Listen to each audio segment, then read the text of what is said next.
put forward. Or it's this weird conflict between the revolutionary aspects of feminism and the kind of patriarchal, but the benefits of patriarchy for women, like a man to protect and provide. It's all very complicated. But anyway, so yeah, I don't know. The trouble is on TikTok and other social media platforms is you can't argue against feminists because then everybody piles on you, which is hilarious. It doesn't matter if the feminist is talking rubbish; they just pile on you. Yeah. I look. There's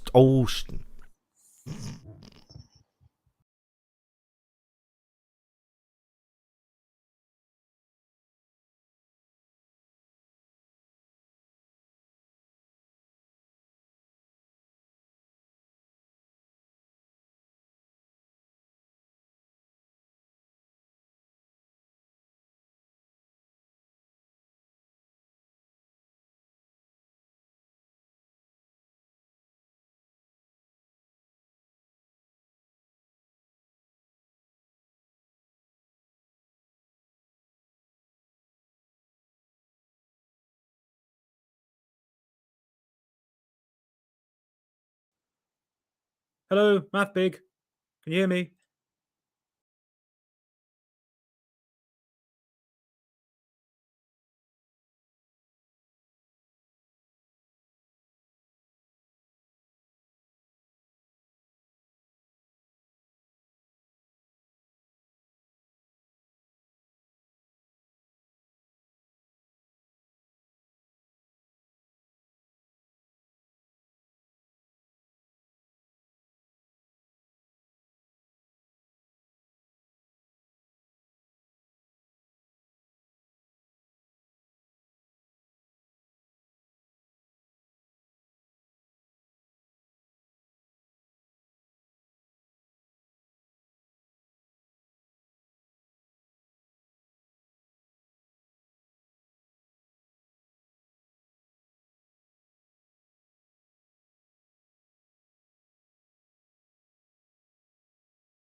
What's up, ladies and gentlemen of YouTube?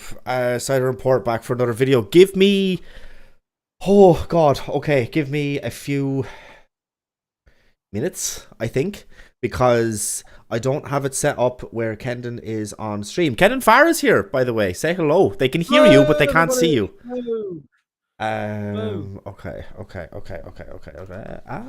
to see me I'm in my so gym jams. In my gym jams, smoking a vape, drinking Ribena. drinking Ribena. Yeah, well, I've already had enough beer for today. I've already had 3 pints, you know. So, Jesus Christ! Like leave some so I'm not, fucking. I'm not Irish. You see, I can't just imbibe beer like water. It doesn't work. You have the distinct Okay. advantage. No, I know. Okay, I need to do that. Now I have it. Now I'm good. Okay, Jesus Christ. I can already hear and see Math Pig fucking freaking out. Because Just he's why? going, Why is he freaking? you can't run your show, you need a producer. And I'm Well, yeah, like, but we could yeah, have told you that fucking months ago. To be well, fair, yeah, but I'm sorry, but I can't afford to fucking pay a producer, like, can I? So no, you that's just not ask Matt really. Pig really nicely and just pay him in weed or something. I don't know. Whatever Matt. Like, yeah, Matt Pig's off the grid, I'm man. not He doesn't. fucking made a weed, like, I can't. No, but Matt Pig's off the grid. You know, Yeah, it's I've like done the this country. before. I've done this It's like before. the Country Bumpkins version of Bitcoin, isn't it? Paying in bags of weed. I don't know. So, I don't know. Possibly there's possibly some sort of a was that or setup. crystal meth? I figured he'd prefer weed, but you know. He might prefer weed. He might prefer weed. We don't know. We don't know. We don't need. No, we don't need short and fat. We need long and thin, don't we? That's not even short and fat. Why is like that? Is your show broken? No, it's not broken. It's not broken. It's just Mathpig says that he will take Bitcoin, but he won't take my nudes. Well, aren't we all fucking glad that we're not taking my nudes in exchange for anything? Because Yeah, that's another aspect of the pickup culture that I don't understand. Is like when people say unsolicited dick pics. It's like what? Why? yeah, I don't know. I don't know why that happens either. Let's face it. Most men win star because it's good. It's good when the lights are low. You can put it that way. Yeah. To be fair. Right. Give me another. Right. So the first thing that we have, right? And I personally would like to kind of start the first topic from the standpoint of so now Justice Jackson has now, of course, been appointed, right? She's now on the Supreme Court. But it was a little bit of it was a controversy. I don't even really want to call it that because it was just some people that were making shit up. That were basically kind of saying, that she was being very, very lenient on like pedophiles or like someone who was up in her court that like she went up and apologized to after. That was what was being said. It was highly, and I mean highly, like oversimplified or over exaggerated. Like that was like, it was very cherry picked data. Like it was a cherry picked. I don't know much about this particular case. I know that she was appointed, and obviously the diversity, the woke diversity crowd said it's she's a black woman and she's now a Supreme Court justice, and this is a big thing. But I don't know anything specific about any case involving child molestation or anything like that. I know. Well, yeah, it's not. So it. Basically, it was just a sort of a thing of like, because I read about it in passing just to kind of like basically like make sure that it wasn't exactly what they were kind of pretending that it was, right? Or that it wasn't, like I was wanting to make sure basically like, is the information that's coming out from the right towards now Justice Jackson, was it accurate or was it was it misinterpreted, like was it exaggerated or something, right? So basically like the gist of the story that I got was that there was some cases where like she had said that like there was not enough evidence that she personally, like if it was just up to her, that she would have ruled and then convicted him, but because it was up to a jury and they found the person guilty, that like, so look, it's not exactly great optically to be known as the person that apologizes to pedophiles, right? I think we can both fucking agree on that, right? Yeah, That it's not, I'm just reading a quick Guardian article about it. Yeah, apparently she was unduly lenient. I'm just having a look here. United States versus Hawkins, in which she sentenced an 18-year-old male to 3 months in prison when the federal guidelines recommended up to 10 years, and the prosecutors asked for 2 years. The senator said the defendant had been caught with a large collection of videos and pictures of children as young as 8 committing sex acts. Hawley bluntly admitted that when he was questioned over the sex crime case, Chris nominated why he told the defendant there was no reason to think he was a pedophile, and had gone on to apologise to him and his family for the collateral consequences of his conviction. To be honest, I think she bungled it. And the reason being is that, you don't build a collection of such imagery unless you have a sexual interest in the subject.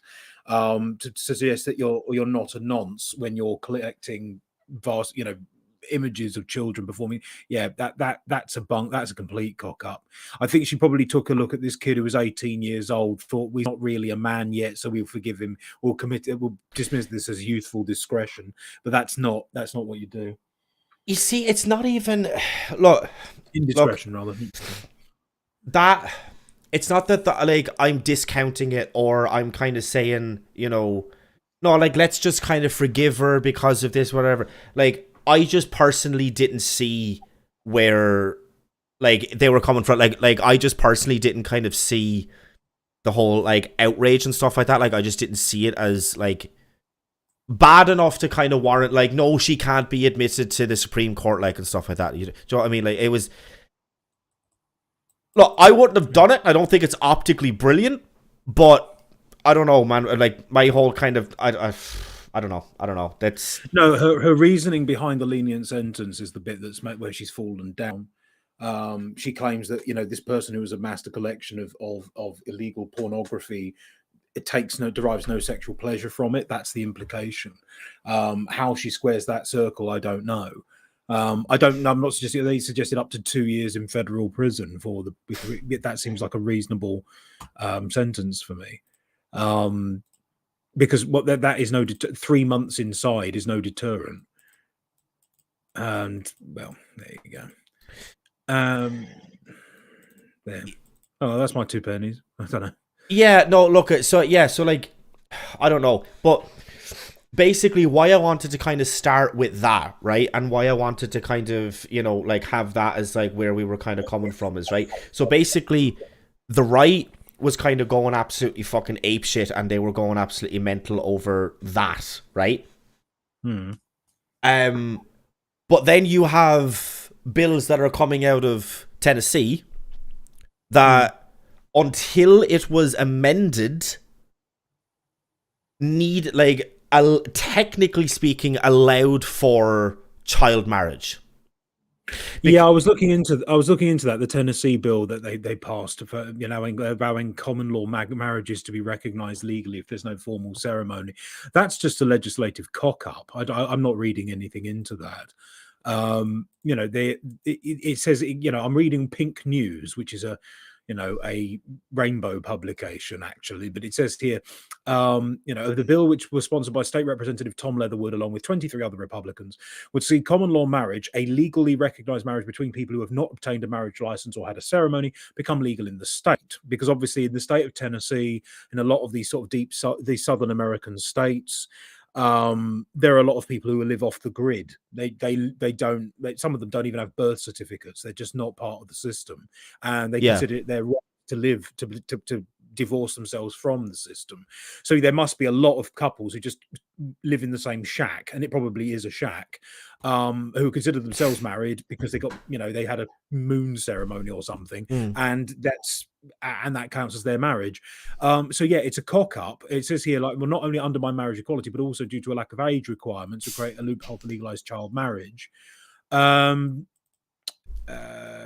So, like, I've seen a change in the tide, and if there's any hostility, it's against those people who do believe marriage comes from God, not from government, and do believe it's between a man and a woman. So the idea, because he didn't think about the way that this could be exploited, which is why you have oversight committees, it's why you have tribunals, it's why no law is perfect, that's why you have to test them in courts. So I don't think I'm not reading anything into that either, to be honest. It's Yeah, it's a cock up, but they added it in once they realised that they left it out. Well, yeah, but it's just like, how do you write a law surrounding marriage and not put the fucking age limit in there?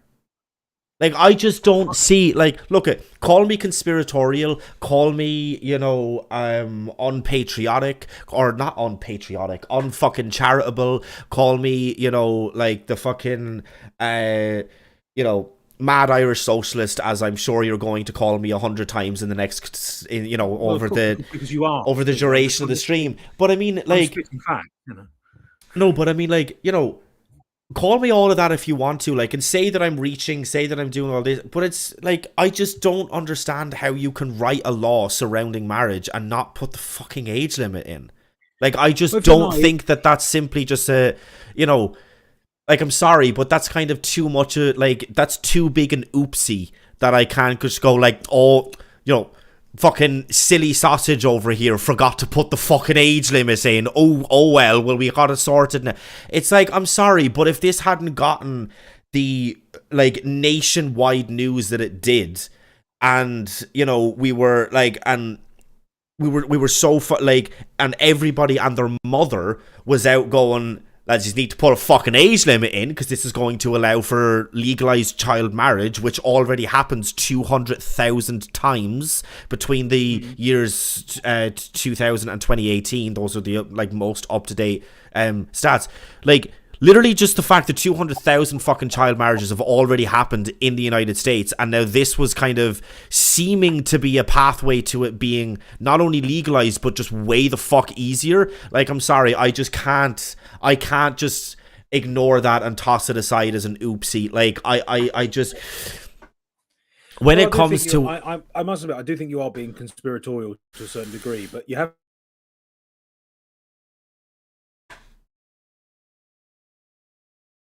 Okay, so chat, is this my internet or is this Kendon's? Can anybody not hear Kendon? No? Kendon? You're okay, Kendon's gone. Well, apparently I'm conspiratorial. But just kind of whilst we're waiting for Kendon to sort out whatever kind of issues he has there. Just so this is from factcheck.org, right? Which, have been wrong before but are normally trustworthy, right? But, like, basically what they're saying is a Tennessee bill is aimed at excluding same-sex couples from the proposed common law marriage contracts. Social media posts misleadingly claim that the bill would allow for child marriage and, quote, legalize pedophilia, end quote. The bill initially omitted the minimum age, but was amended on the 6th of April to say that individuals must be at least 18 years old. I'm sure Kendon. And we have Kendon back. Right. So you had said that you think that I'm being conspiratorial, and then you took a breath, and then I heard fuck all else. So do you want to just say again? I don't know what happened there. It said I had no internet, but I do. So I'm not sure. I'm not sure. It's probably a technical error. Yes, I mean, the trouble is that there's a level of naivety involved with these sort of legislation. I mean, you've heard these people debate the idea that any legislature is competent is almost fanciful at this point. I mean, I have no faith in human institutions at the best of times, and although I support a good many of them. So yeah, I just think it was a cock up from the deep south, from Tennessee. That's it. Again, if I'm wrong, fair enough. But I don't think that legislators in Tennessee want child marriage to happen. I'm not convinced of that. Certainly not Republicans, sexually prudish and conservative, socially conservative. You see, like, I just don't know, man. Like, there's just too much kind of, like, how should I say, sussy things that are kind of happening, and, like, a lot of, like, way the fuck too many of them are coming from the GOP, right? And, like, that's just like a whole, right? It's not just like one state or like a couple of states. It's from the whole of the GOP. Like, where, like, they have become obsessed, and I mean obsessed, like rivaling the Catholic Church level of obsessed with sex. They have become obsessed with it.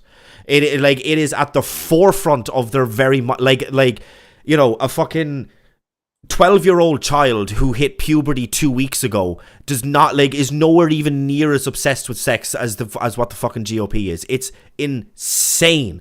You hear of fucking Disney coming out against Florida's Don't Say Gay bill, and holy shit, apparently now Disney is trying to make people gay as if that's how it happens, which of course you and I both, as part of the fucking Rainbow Mafia, know that that's not how it happens. We were fucking born this way. It's not a choice that we're making. It's like, but you know what I mean? Like, it's just, I don't know. Like, there's stuff like that. It's like, how many fucking GOP senators and politicians have been found with fucking child porn on their personal computers? It's like, how many times has this happened where it's just like, they are literally just fucking obsessed with it, and in a really fucking weird way. I'm going to share my screen, and I'm going to go back to us and our reactions. So basically, as you can see, the top tweet is not even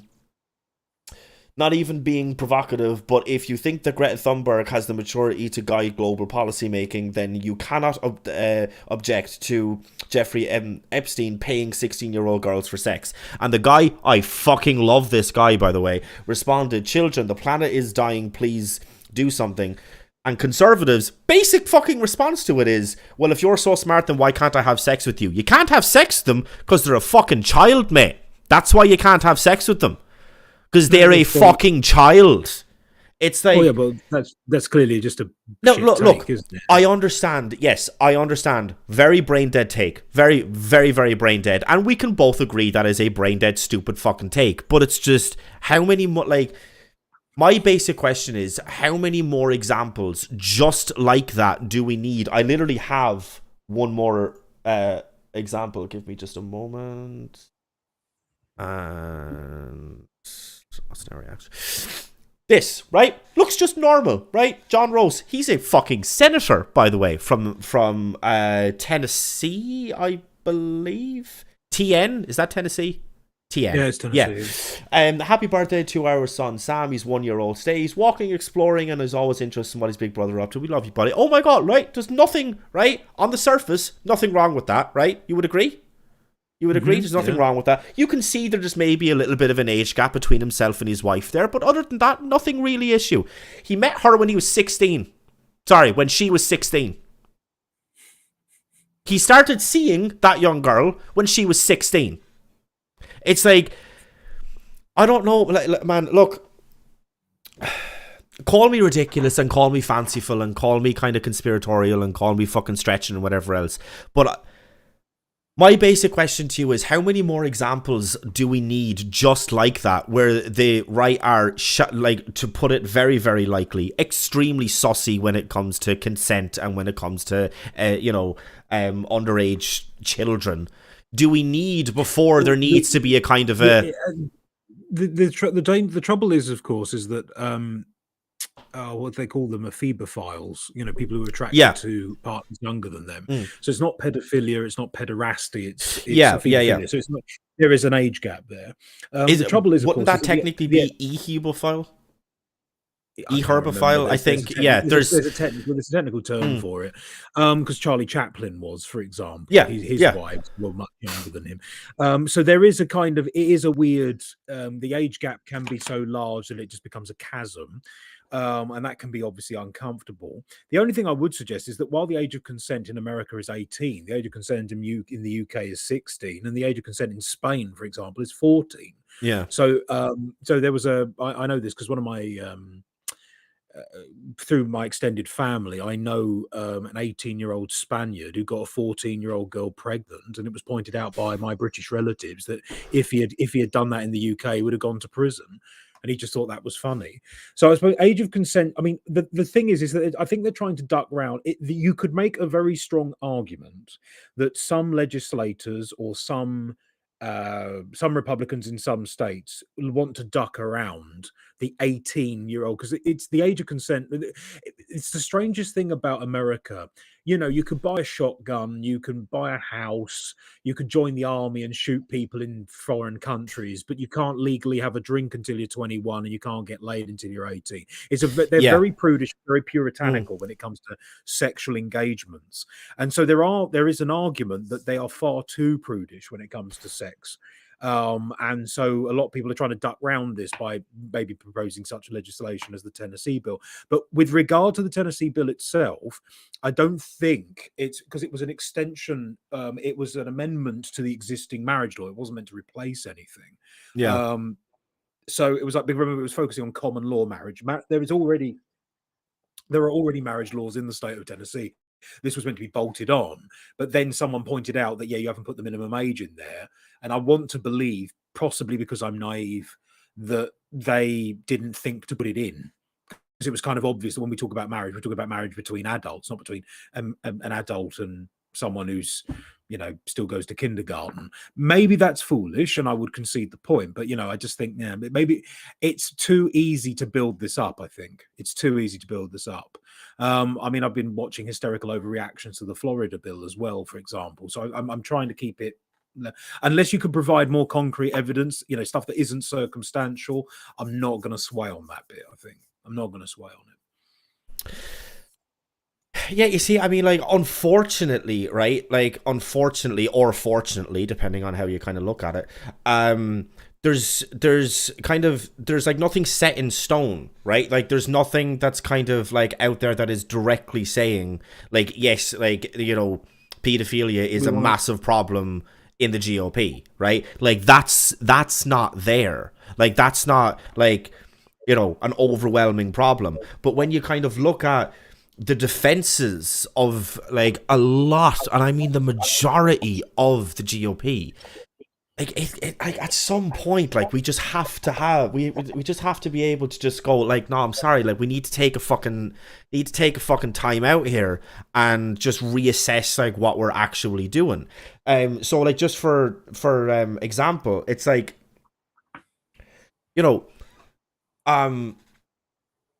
if you have a bill like what was originally proposed in Tennessee, right? And as everybody can see, and as it was then, like when the initial complaints of, hang on here now, there's no minimum age requirements here, we should maybe kind of take a look at this. When you had people defending the bill as it originally existed, and when you have the majority of the GOP defending the bill as it originally existed, it's like, okay, it's not necessarily that each and every one of them is a pedophile or is kind of, sussy in that area. But it's sort of, I kind of look at it like, so as we all know, right? We all know, unless you've been living genuinely under a rock for the last 2 decades, as we all know about the rumors about Michael Jackson, right? Now, I'm not saying that Michael Jackson was found guilty of anything, because he wasn't. He was never found guilty of anything.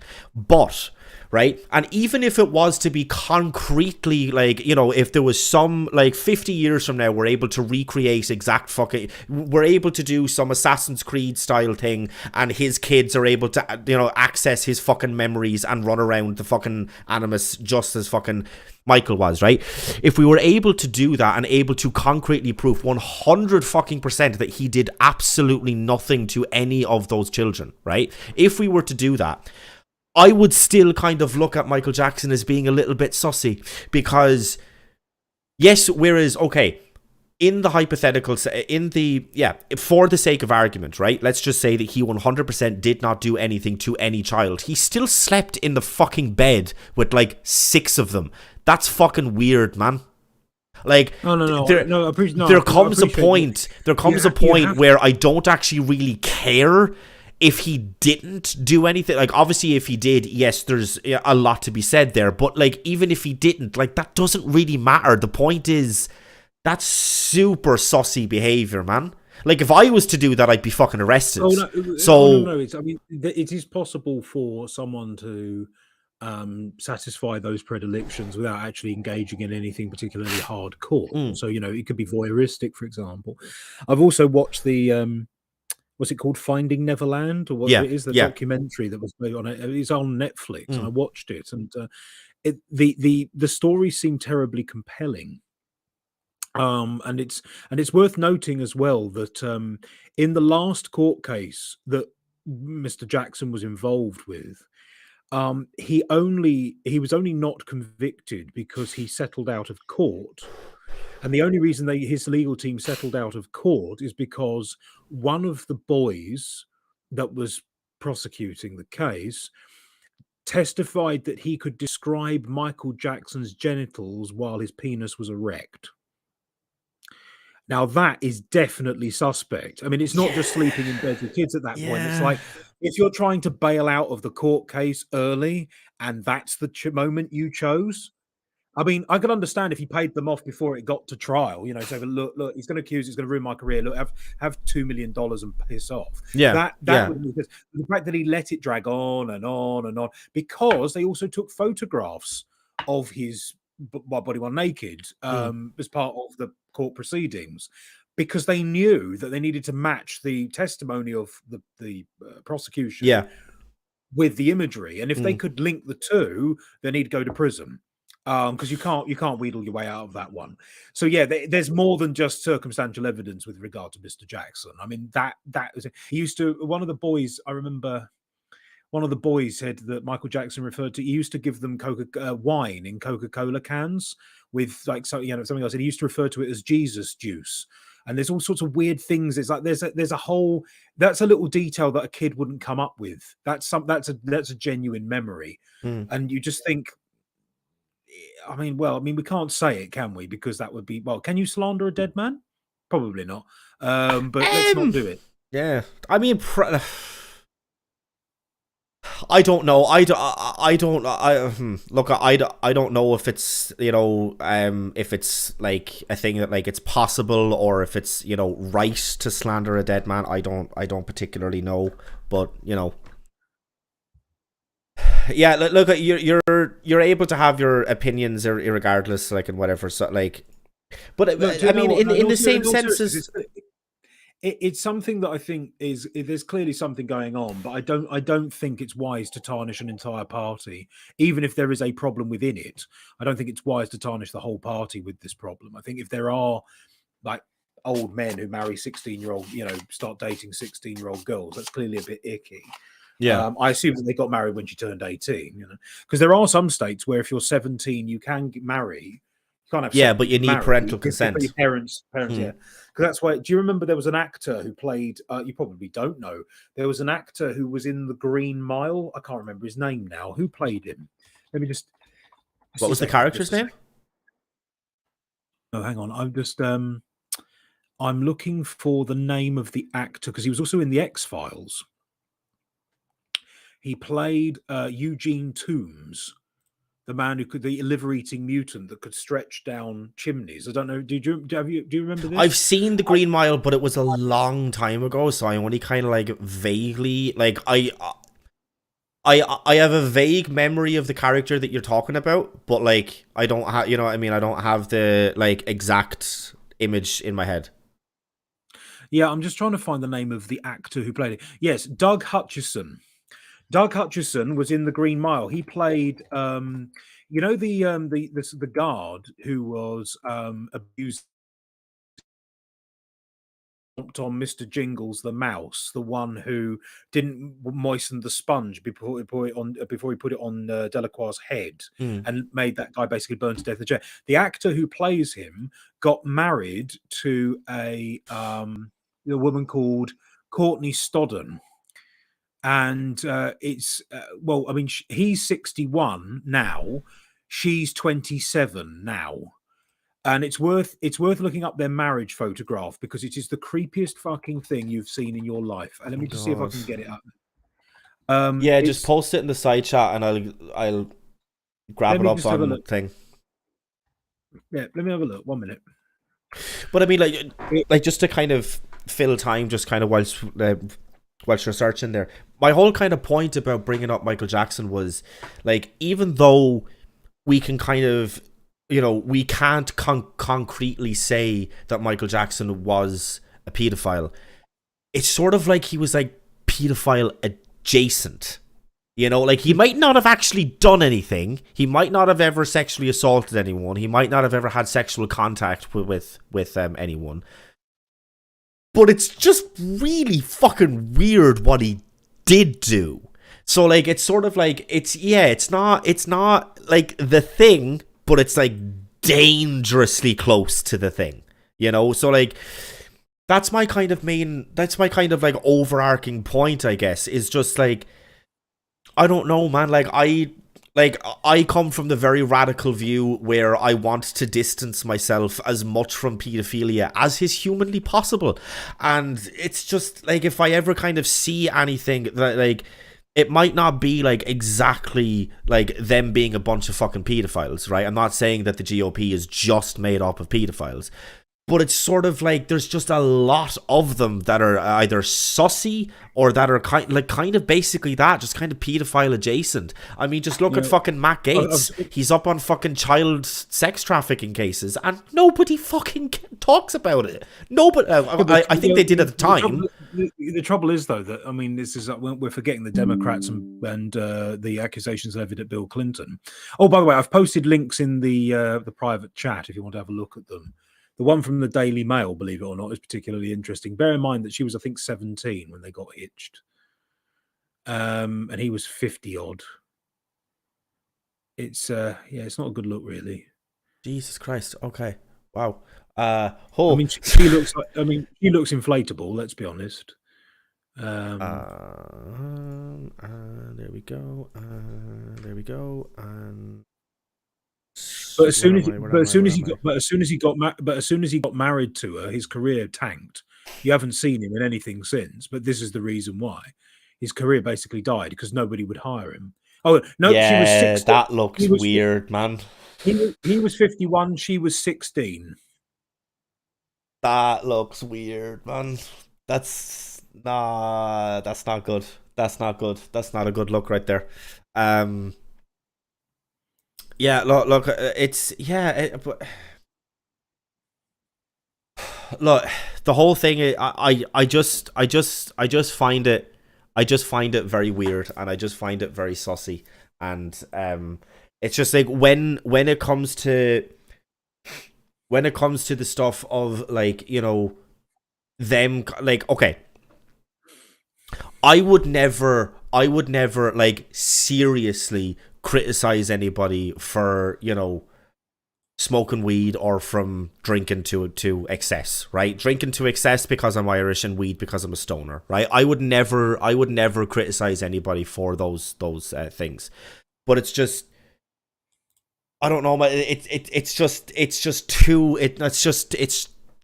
weird. It's just too weird for me, and there's just too many kind of things that are kind of happening, like all in like a short kind of space of time, and it's just too weird for me. I'm not kind of one where it's like, you know, not like let's fucking like overly protect kids, because I do think that kids like need to be kind of exposed to things like sex ed, and they need to be kind of, you know, they need to be kind of taught about these sorts of things. But I don't know. It's just it's too weird for me.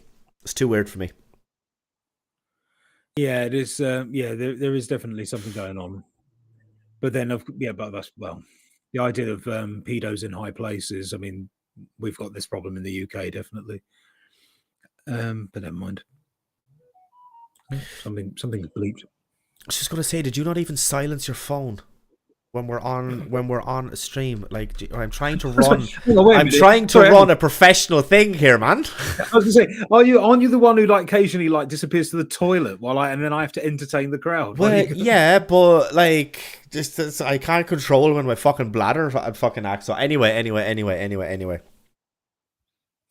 Look, yeah, I don't know. I just find that whole thing just just very, very sussy. But because look, I mean, the thing about it is, and this was one other point that I wanted to make. If there was anybody on the Democrat side that's kind of, you know, accused of this or is found guilty of this, I mean, look at like probably the biggest example that we have of this. Look at Harvey Weinstein. Yeah, like he was massive. Like he was a fucking Democrat donor. He was a Democrat supporter. He was out there. He was going, yes, like Democrat, Democrat, Democrat, Democrat. Like vote for Democrats, vote for Democrats, vote for Democrats. Republicans bad, Republicans bad, Republicans bad. Right. As soon as he was found fucking guilty, we instantly fucking ostracized him, and it was like, hell no, we are not listening to you anymore. Like, cause like no, we're not fucking associating with you no more. It's like, so we're doing that, right? And like we're like instantly fucking ditching anybody that is even remotely associated with or even might be guilty of that. But the people that are like still in power, i.e. Matt Gaetz, and a fuck ton of others, they're either still there and or they're being defended. That's just weird to me, man. That's weird to me. It's weird. Again, it might not be that you are directly guilty of it or like that you are like directly involved or anything else, but it's just that adjacent. It's adjacent. It's too close to it for me to be kind of, no, like let's just kind of move on and let's just ignore it, and like, yeah, it might look optically bad, but it's pretty much fine. Like, nah, I don't know. It's too weird for me. No, there's definitely something going on, but I don't know. We don't have enough yet to start. We can catastrophize this all night. Really, we need something more concrete. True. If there's systemic noncing going on in the Republican Party, I'll need to see more to believe it. The idea that there are nonces in the Republican Party does not confuse. I can accept that easily, or people who repress it. People who don't do much about it. But what I don't want to do is say, right, there was an oversight in the common law marriage bill in one state, which is a red state, and that we can't use that as a stepping stone. Not yet. We need to see more evidence. And the fact that a couple of conservative commentators have posted shitty ideas on Twitter doesn't surprise me anyway. I mean, some of them still believe in witchcraft, for Christ's sake. So this is not the sort.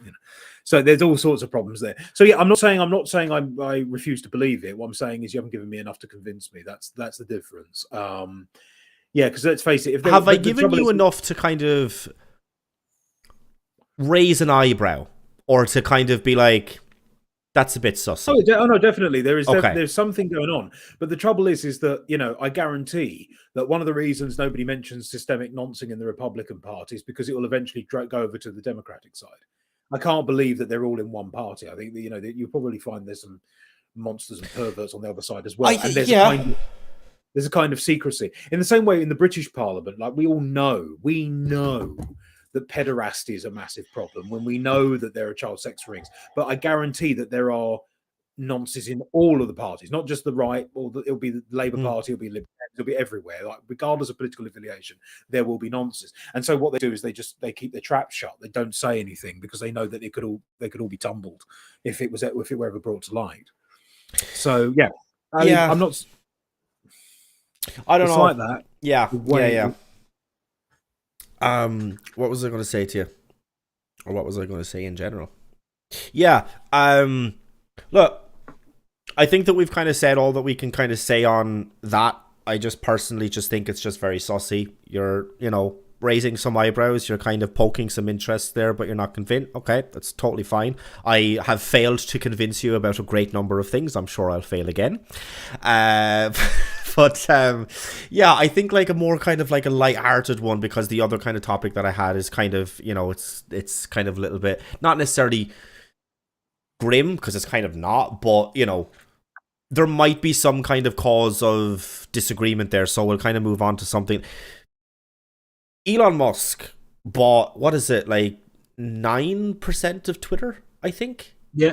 Yeah, 9%. I love this. I think it's absolutely brilliant, but that's just So like, yeah, it was an idea that he had kind of publicly flirted with on Twitter some months ago. Would he kind of buy a share and stuff like that? And obviously now he has done and stuff like that. But like, there's a bunch of people that are like, now the Elon Musk, like, I still see it. Like, this is like kind of old news. What, like he bought it like a week ago, 2 weeks ago, maybe?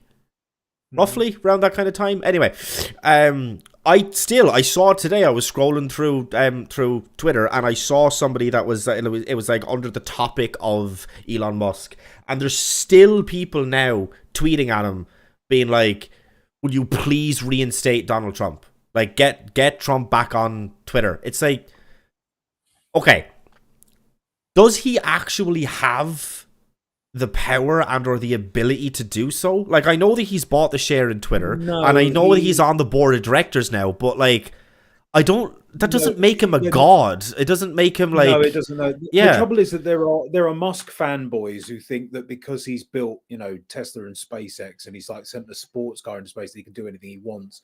And he's clearly a workaholic, and he's a self-determined, self-driven man. But they don't. I mean, I don't pretend to understand corporate capital, even though I work for a bank, right? But there's this idea that, he's one of us, he's one of our boys, and therefore he's going to shake things up. This is exactly the attitude that got Trump elected, if you remember. Trump was going to go in and drain the swamp. Yeah, shake things up a bit. He was going to grab his New York nuts and scream at people, just like on The Apprentice, because his audience thinks that's how the world works. He has a sizable controlling share, well, not controlling stock, because controlling stock means you have to over 50%, but he has got a voice on the board of directors for Twitter.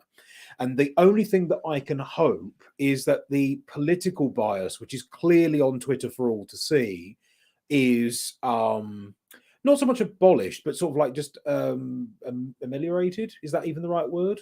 Yeah. I would say ameliorated. Just because one of the things that has annoyed anybody who's even vaguely right of Karl Marx is the idea that that Twitter has become not just a public platform but a political broadcaster. But because it markets it a bit like Facebook in the same way, if Facebook markets itself as a forum that's open to ideas, but it prosecutes hate speech, the problem is that it doesn't really define hate speech very well. It also seems to be hate speech, only hate speech in English.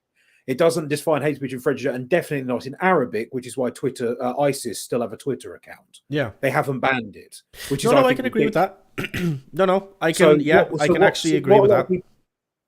So what a lot of people are hoping is that there are people who want Trump back on Twitter. No, I don't think Trump wants to get back on Twitter. Well, he probably does actually, knowing him, but there's this attitude whereby hopefully some semblance of free speech might be restored on that public platform. Because Jack Dorsey, who founded Twitter, who is a bellend, made it perfectly obvious that they censor political opinions they don't like, but that's not how debates work. So you've got a false view of the world. There are people who live on Twitter who think that represents political reality. This is one of the reasons why, for example, certain election results were a surprise. Like the Brexit vote was a surprise. The Conservative landslide in 2019 was a surprise.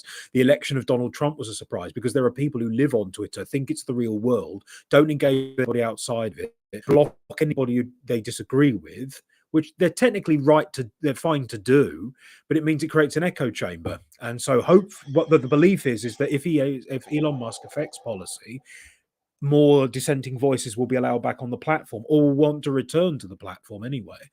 You see, like I would agree with you in like I can't remember exactly how you said it, but like when I chimed in and I said yes, I would agree with you there. I would agree with you there, but the first thing that you said and then the last thing that you said just there, see, I'm not really kind of quite there, and the only reason that I'm not is Twitter will, ban you from the platform if you are openly racist, if you are openly transphobic, if you are openly homophobic, if you are openly any of those things, right? That is like targeted against either one person or an individual, right? So the only thing that we can concretely say is that Twitter has a bias against hate speech in the forms of racism, transphobia, et cetera, et cetera, et cetera. And the problem with that is it is overwhelmingly right-leaning people that are guilty of being racist, homophobic, and transphobic. So it's not necessarily that Twitter has a bias for left-leaning people, right, or for lefties, and has a bias against the right. It's that Twitter has a bias against racism and against homophobia and against transphobia, and the people who are guilty of doing those things are overwhelmingly right-leaning. I think that it's kind of like it's almost like a classic example of mistaking the forest for the trees, or the map for the place, or like any of those sorts of analogies. Well, I'm going to pick up on that because this is a big problem, right? If I go onto Twitter and I post the statement "I hate queers," right, that's nakedly homophobic. That would be violation of hate speech laws because obviously you've got the word hate in there. If you were to go onto Twitter and say, I believe that marriage should be between a man and a woman, that's also considered homophobic. Yeah. Yet there are billions of people on the planet who agree with that sentiment. Yeah, Whether they're true. right to agree with the sentiment, because, argumentum ad numerum is a logical fallacy. The fact that it's popular doesn't mean it's right. Okay? Exactly, yeah. Nickelback and Justin Bieber are popular. That doesn't make them acceptable, right? So there's this idea. So the idea that something's popular means it's good or righteous or virtuous or even accurate is just wrong. But the problem is that because the definition of those words are elastic, or at least they've become elastic, they're open to exploitation. So, for example, I'm currently reading a book right now written by a Muslim chap who lives in Manchester, which is obviously the city where I'm living now, called Muslim Actually. And he's talking about how the popular Western press distorts Islam. And I've only just started it, so I can't articulate any of his arguments. Apart from one, he talks about the fact that, people say that, Islamophobia isn't racist, but that's because they fail to realize that Muslims have been racialized. And this is what's happening is that we're conflating genuine prejudice with a kind of left-wing rhetoric. Racialization is not a word that right-wingers use. So even if let's go back to the original example I gave, marriage should be between a man and a woman. You might interpret that as homophobic, but someone who genuinely believes that, who says, I don't mind gay people, it's okay for gay people to have relationships, they just can't be married because I believe that marriage is a sacred covenant. Like Jacob Rees-Mogg in Britain, who says that marriage is a sacred covenant made in the sight of God between man and woman. It's a sacrament of the church.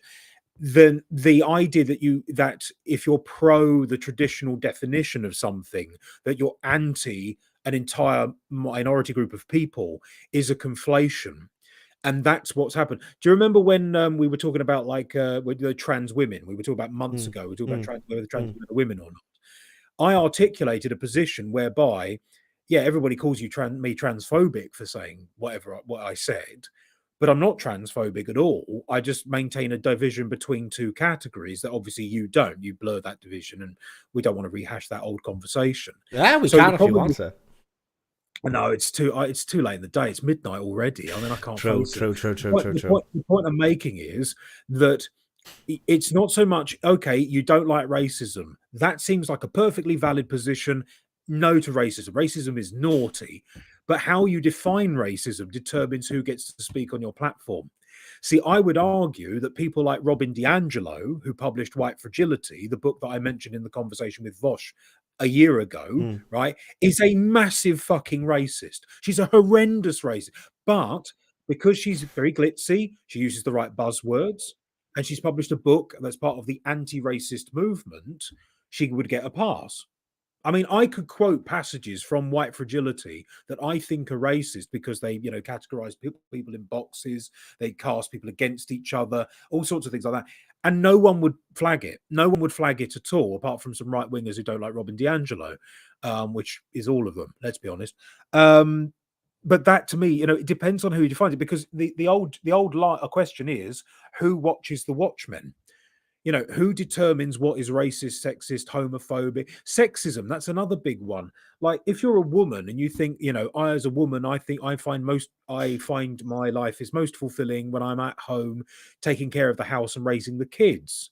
A feminist would think that that's sexism, because what you've done is you've suggested that a woman's place is in the kitchen, so that would be flagged and that person would be thrown off. So I think that this is the danger. See, we can point the obvious examples. You know, if you say something nakedly, I don't know, anti-Semitic, so you say the Holocaust never happened, right? You'd get kicked off Twitter. I'm not really sure whether that should be, you know, be enough, but there's this idea, the obvious the stark examples are easy to justify, but it's the nuanced examples that everyone's upset about. And particularly as well, because if you want to debate about these issues, you're going to have to let people speak their prejudices, speak their concerns, speak, you know, and this is what there is. Yeah, there is an element of like what you had kind of said there that I would kind of agree with, right? That like just instantly banning people who say things that you don't like. There is a kind of a fear there almost that as soon as that happens, that people kind of run back into their echo chambers where they know that nobody is going to disagree with them and like therefore feel validated in their arguments. And it's not necessarily going to, you know, be the best kind of way of, you know, showing that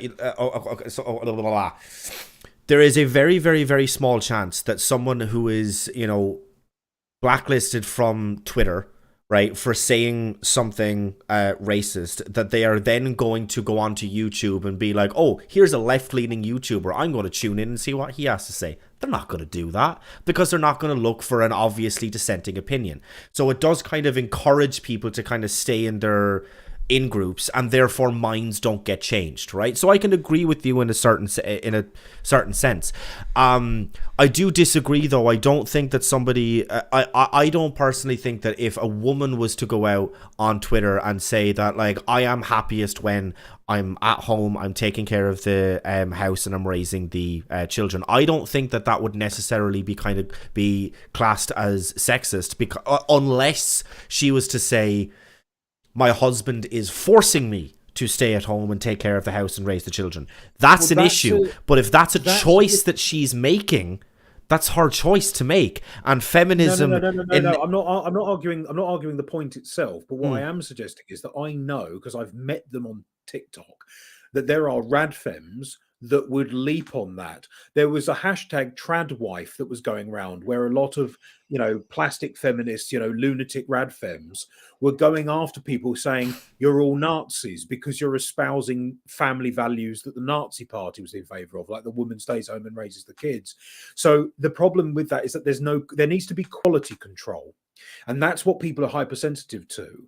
That you can't say anything because if they don't pick up on the nuances, or like my favorite example of this, do you remember years ago when Jordan Peterson appeared on Channel 4 News and was interviewed by Kathy Newman? He was famous saying things interview, but yes, the famous interview, probably the most popular interview Channel 4 has ever posted on their channel, right? Probably. It was she got such a drubbing for that. She ended up being signed up for a couple of feminist books just to clear, you know, just to make herself feel better. Like Bloody Brilliant Women, I think, was one of them. The point is that he was saying things, whether or not you agree with him, is not the point. He was saying things that were very measured, very calm, very considerate, used data and all the rest of it. And then she was, so what you're saying is, that was her favorite phrase. So what you're saying is X. It's like, no, that's not what I've just said. You're not listening to anything that I'm saying. What you're doing is you're trying to twist what I've said to fit the answers that you think you thought I was going to give you before the interview started. So there needs to be quality control. There needs to be like a penalty system. There needs to be, you know, where, like, you know, you get a warning and then a couple of warnings and then you're off. There also needs to be able to buy back, you know, to atone for your sins, because this is another aspect of cancel culture that we hate, is that apologies don't. The only reason people apologize for something is because they want to be back in your good graces. They want to be welcomed back into the fold. Whereas in the modern world, if you say make one statement that's wrong, you're banished and you can never return. So two things occur. First of all, they become entrenched in their prejudices or whatever. But second of all, commentators that want to say that sort of thing write everything into code. Classic examples of this would be Sargon of Akkad, Paul Joseph Watson. They're on YouTube, not Twitter. I don't think Paul Joseph Watson's allowed on Twitter anymore. I know Sargon's not, but Paul Joseph Watson, they write it into code, and that makes it harder to fight because it's all buried, it's all subtextual. Whereas I like people to be out front. I'd rather people came up to me and expressed their bigotry openly, because then I could contest it in the open air. But if what you do is you drive it underground, they work on a grassroots level, where on other platforms like Telegram, for example, was infested with neo-Nazis at one point. I don't think it is anymore. I don't even I'm think pretty Telegram sure exists. I'm pretty sure it is. It still exists, and I'm pretty sure it is. Yeah, but the reason they're there is because they can't go anywhere else. So they can still do their dirty work. They can still do some damage. They're just doing it where you can't see it. So while you might feel really good, or Twitter might feel really good about purging neo-Nazis, white supremacists, or whatever from their platform, they haven't actually dealt with the problem. They've just swept it away and it made it someone else. They've kicked the ball over the fence and hope that the neighbor will take care of it. It doesn't help. It doesn't work. And as you know, you've made comments in this video and other videos about people doing things on the sly and people defending each other, kind of silly, like the paedophilia thing in the Republican Party. If that's going on, and I'm still not convinced it is, but if that is going on, it's not open, and that's why you can't fight it. If the Republican Party came forward and said we should lower the age of consent to 16, okay, you might not approve of that, but at least they're saying it publicly, and you can contest it in an open dialogue. But you're just making your life harder for yourself. That's the problem. Yeah. Yeah, I don't. Okay, so I don't necessarily agree, or I don't necessarily disagree with anything that you've kind of said there. Not necessarily. I would just kind of obviously, everybody is going to kind of tackle this from this perspective, right? So nobody kind of thinks that they're intentionally presenting something that is not correct, right? Or everybody thinks that they're right in what they're in what they're presenting. My kind of personal view on it, right, and my kind of very kind of almost a harsh view on it is, I personally think that. So I am a self-described feminist, right? I personally, if you want to stay at home, take care of the house, and raise the kids, if that's what you want to do with your life as a woman, have at it. Fucking do it. Go for it. If that's what's going to make you happiest, then absolutely go for it. I think that the feminist movement was kind of initially started that it was, one of the kind of the foundational things was women want to have that amount of control over their life. So if they want to, as it was initially started, to enter the workforce, then they can do that. If they want to, if they, even kind of bringing it up to kind of what it is now, if you as a woman want to go out there and be bold and be brash and do and say whatever the fuck you want to say, absolutely fucking have at it. Do and say whatever you want to say. It doesn't necessarily mean that you're immune from any criticism. It doesn't mean that you're instantly right simply by virtue of the fact that you're a woman.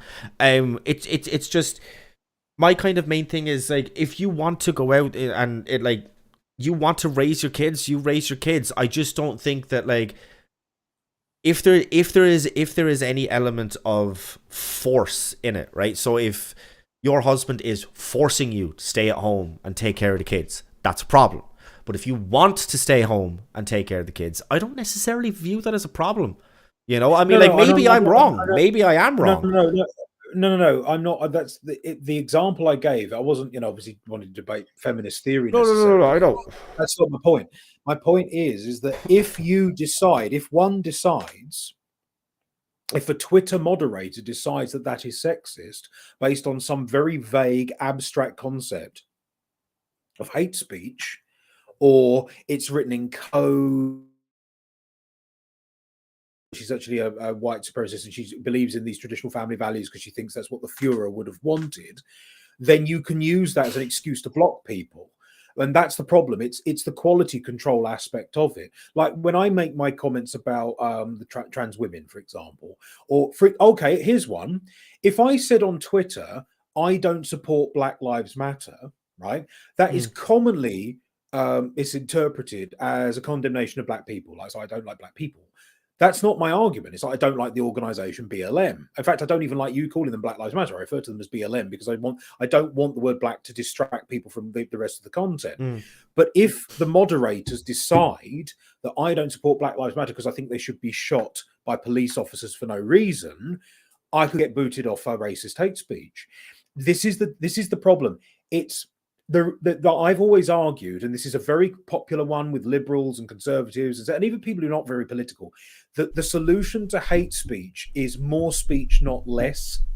And so if your attitude is I have the right as the arbiter to purge my platform of opinions that I just disagree with, whether or not they're hate speech or not, if I label them as hate speech and twist the definition of that phrase to justify the action the rationalization, to justify the action that I was already going to perform, that's not moderation, that's editing.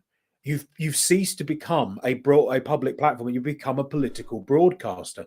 And I'm sure it's true in Ireland, and I know it's true in Britain. There are rules regarding political broadcasting that social media platforms are able to duck round because they argue that they're protecting the well-being of their users.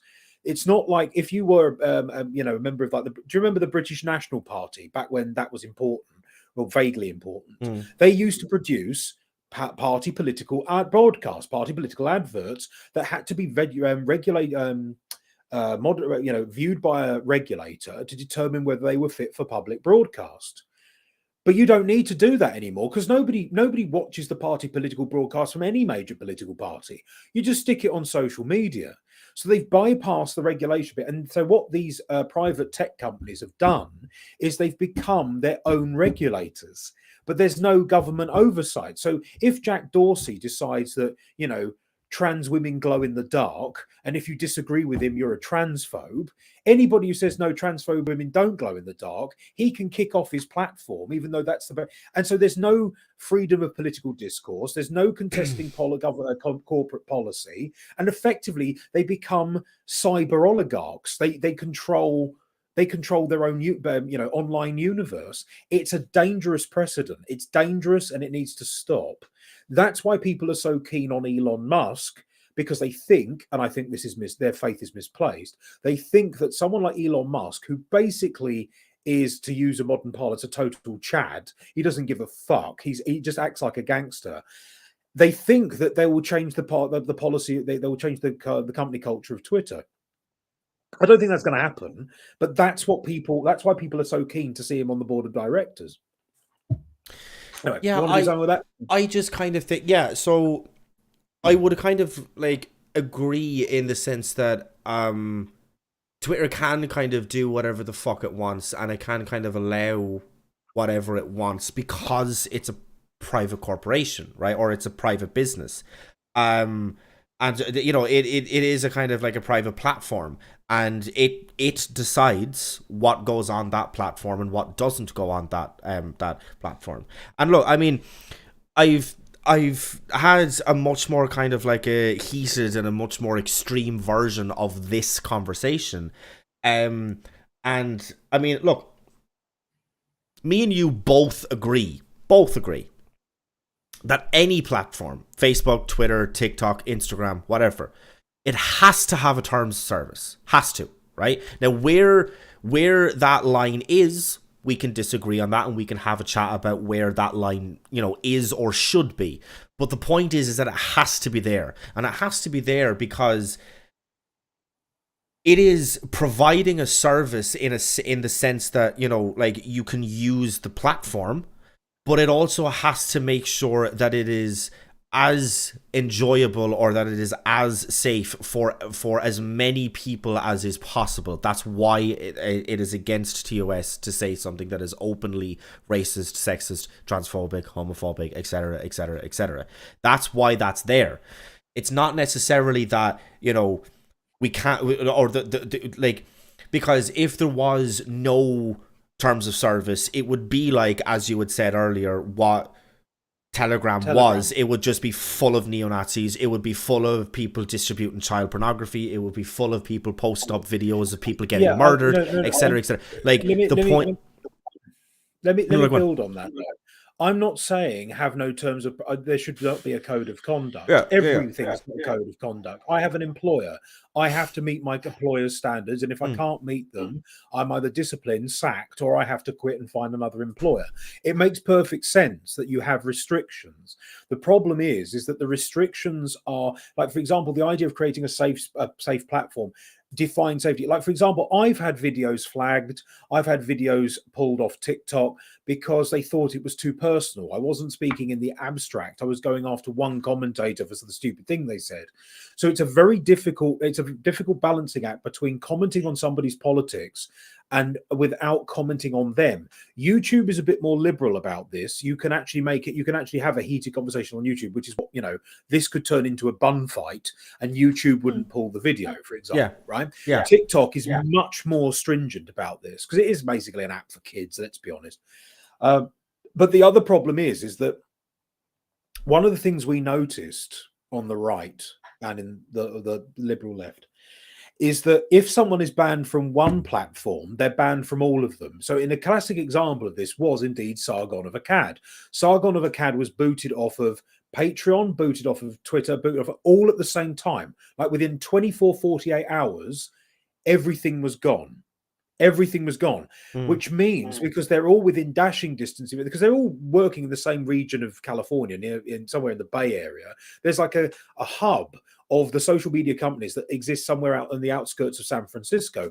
They must be in communication with each other. That's a problem because it means that there is a kind of I want to say a fifth column. There are people who all get together. They probably all go to the same restaurants. They all go to the same bars and clubs. They all go to the same, I don't know, like slam poetry readings where they smoke weed and have a good time, right? And they all must natter over the table. This must be a conspiracy in the purest sense of the word, a cabal, purest sense of the word, a cabal, where they all get together and decide this person must be purged for the good of the culture, for the zeitgeist, right? What this means is that we have offloaded the protection of the culture to unaccountable third-party tech magnates as opposed to government officials. It also means that you and we can't negotiate the terms of service, but they can all get together to determine what the terms of service should be, and they can define what the individual words are. So it's okay that you're against racism, right? That's fine. I'm not arguing that point. But you know as well as I do that the social media definition of isms and phobias isn't quite the workaday world's definition of these words. And that means that we're being held to a standard by these people and we have no say. No, we're being held to, laws are being passed in effect that we have no control over because we don't elect the legislators. See, if I talk about the Tennessee bill, the one about the child marriage thing, right? Yeah. That would have allowed child marriage. That was put forward, and lots of detractors said, hang on, you didn't put in a minimum age limit. And everyone goes, oh, yeah, actually, that's a really good idea. And then they put it in. Now, you say it's because, they're secret nonces. I think they might be secret nonces. I need more evidence. But the point is that there was a public reaction to this proposed bill. An amendment was proposed. It was accepted and added onto the bill. That's great. It means it's organic. It means you can develop it. It can evolve. The terms of service on social media platforms, they're completely beyond our reach.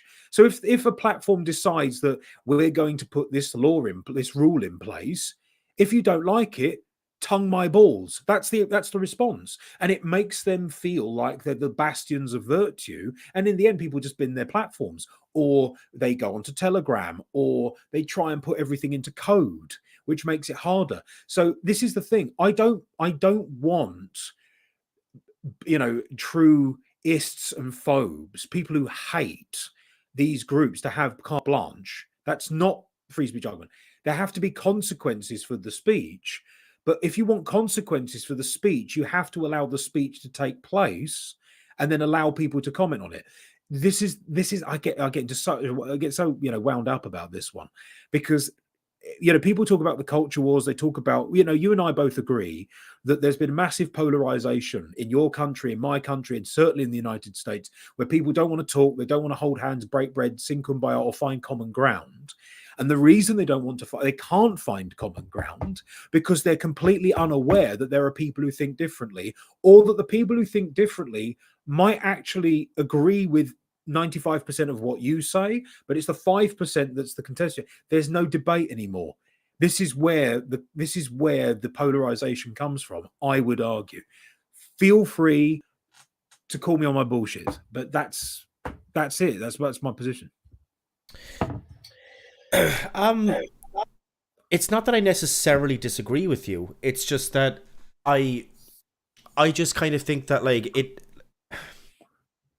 the Tennessee bill, obviously, yes, it kind of worked out for, like it was the best possible conclusion, right? And it was the best possible outcome that happened with that, i.e. it was amended and it wasn't kind of put forward as with no age limit, right? But I mean, look at how much outrage there was over Florida's Don't Say Gay bill. Just look at how much outrage there was. There was no amendments to that bill, and it was passed exactly as how it was proposed. But so, like, like, if you want to move on to that, there is an interesting factor here which builds on what I've been saying. It's not a Don't Say Gay bill. This isn't the Florida version of Section 28. So, I mean, bear in mind that you, because obviously you're Irish, so you weren't the victim of this. Although you were raised in Catholic Ireland, so you probably had it worse than we did. But I was born in 1985. Section 28 came out in 1987. It was finally repealed in 2003. And then I went to university in 2004. So my entire life, my childhood was basically defined by Section 28. And there was nothing. It was a desert because it was said you could not, they banned the promotion of homosexuality as a pretended family relationship. So it was a complete moratorium. You could not discuss it. The thing about the Florida bill, doesn't say don't say gay. It's you introduce these topics when it is educationally, mentally, and physically appropriate, so that you're not talking about gender identity with 5-year-olds, but when you get into high school, if you're talking about sex ed, you could introduce these topics to children for whom it's relevant. The reason with the Don't Say Gay bill, I mean, there are lots of hysterical reactions on TikTok. I've got some videos saved. I'm going to respond to them at some point. I've already responded to one. Victoria Hammett. Do you know Victoria Hammett? Yeah. I've responded to one of her videos because Governor Ron DeSantis said, someone criticized him by saying, you're not allowed to say that, people aren't allowed to say that they're gay. And it's like, and Ron DeSantis asks, where does it say that? Victoria Hammett points to the first page, and there's a highlighted paragraph that says it right there on the first page. And then my response to her video was, no, it fucking doesn't.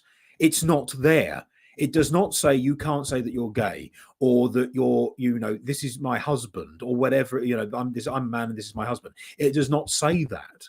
It stops gender ideologues from talking to 4-year-olds about genital, just like gender identity and sexual orientation, because they're kids, they're babies, they're pre-sexual beings. It's not the same thing, man. It isn't. Yeah, but I can't buy it. The thing about the Don't Say Gay bill is that it was ludicrously vague in the sense that it never actually said what was appropriate to start talking about same-sex relationships, right? It never said you can't talk about it from, I don't know what the grades are over there, so I'm just going to use ages. Like, you can't talk about same-sex relationships to any child who is 9 years and younger, right? And as soon as they hit 10, then you can start talking. I'm just using examples. Yeah, as soon as they hit 10, then you can start talking about it. Absolutely have at it and go for it. But if they're 9 younger, you can't. That I actually necessarily wouldn't really have much of a problem with. The point is, and the problem is that it never actually said what was an appropriate age to start talking about. It said that it was up to the teacher's discretion. But what if the teacher doesn't think that anybody under the age of 17 should know about anything? And it's not just about same-sex relationships, but about sex ed. That, they would never teach anybody under 17 about sex ed. That's the problem with the bill, is that it left left too much up to the teachers and up to their discretion. But also, it also said that any teacher that said, you know, look, I had this, I don't know how many fucking times, especially at the start of class, right? The teacher would come in, especially if it was like first thing in the morning, and like they'd be like, oh, the missus at home, geez, she was giving me some bellyache today, so sorry if I'm a little bit off, right? Like they would say something to that effect, right? The problem with the bill is that if a teacher went into a classroom in Florida who happened to be, gay, right? Or if they were gay or if they were lesbian, if they went in and they said, if a female teacher went in and was like, oh, the wife was giving me some grief last night. If the kids then went home and said that to the parents, and they like said that it was a female teacher and they said it about their wife, that teacher can now be, I don't know if it's prosecuted, but they're fucked basically, right? And they could end up losing their job. That's fucked. That's fucked. No, but it's not. That's not what the bill does. It's you cannot discuss sexuality and gender identity unless it is suitable for an age group or developmentally appropriate. Now, this is a very important phrase because, no, hear me out, then come at me. Discussion is not the same thing. If the thing you have to bear in mind is that this is the state that saw the worst gun massacre on American soil. Do you remember the Pulse nightclub massacre in 2016? Right. Yeah. So, right. So clearly, people, and there was a massive outcry from all, but everyone agreed it was wrong. There's there's rainbow content on every platform. Even if you put on the parental controls on Netflix, there is kid-friendly LGBT content. There will be TV shows where there's a boy called Jack and this is his boyfriend Steve, right? There's nothing sexual in it, in the sense that it's not softcore porn, but there are LGBT characters around, right? There's nothing wrong with that, and that's not what this bill would stop. What it stops is introducing topics that are inappropriate for a certain age group. See, when I was like 5 or 6, I was watching Power Rangers and playing with Ghostbusters action figures. I was not interested in gender identity, sexual expression, or anything else.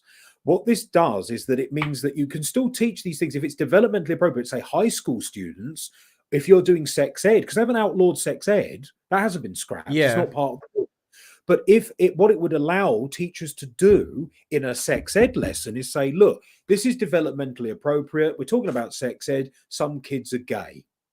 That would be perfectly permissible. What it does is it stops ideologues from getting them when they're young, filling their heads with all sorts of weird rainbow nonsense that, nobody really agrees with, and getting them in early. There's the old line. I mean, you'd appreciate this because you're a. But getting them into what early? And I'm sorry, no, I have to cut you off. But I mean, like getting them into what early? Like, what's essentially what I'm asking is like, what is necessarily the harm about telling even like a 6-year-old child, hey, gay people exist and they're in relationships. Like, gay relationships exist. Like, what is necessarily the harm about doing that? I don't think that in itself isn't harmful, but there are two questions. First, how would that conversation start? Second of all, what makes you think that's the limit? See, the thing is, I don't want 5 and 6-year-old kids to have to worry about what their pronouns are. I don't want 5 or 6-year-old kids to worry about, gender expression and gender identity in any form. I don't think that it's appropriate for children who haven't even gone through puberty yet to worry about these things. Well, see, it's not necessarily that like they're encouraging them to worry about it. And to kind of answer your question, how that would start is, if they themselves went into the classroom and went up to the teacher and said, hey, there's an awful lot of like artwork here, or it's on like the textbooks, or it's in, any sort of imagery that's in the classroom anyway, of, a mommy and a daddy and then like 2 kids and a white picket fence outside, right? But, I have 2 daddies at home. Or Sarah, my best friend over there, she has 2 mommies at home. What's the story there? Like that's something that kids do fucking pick up on, and they will like naturally just start to question, right? So No, no, if in that particular circumstance, what the teacher could and probably will say is, yeah, there are different types of relationships. Some people are, it's a man and a woman, and some are two men, and some are two women. That's it. That's as far as that conversation has to go. It's just about yeah. teaching the kids that a relationship is not just male female, that sometimes it's male male and sometimes it's female female. That's it. It doesn't have to be anything sexual. It doesn't have to be like anything else No, at all. that, It's just no, saying this is just and another that, type of relationship that exists in the world.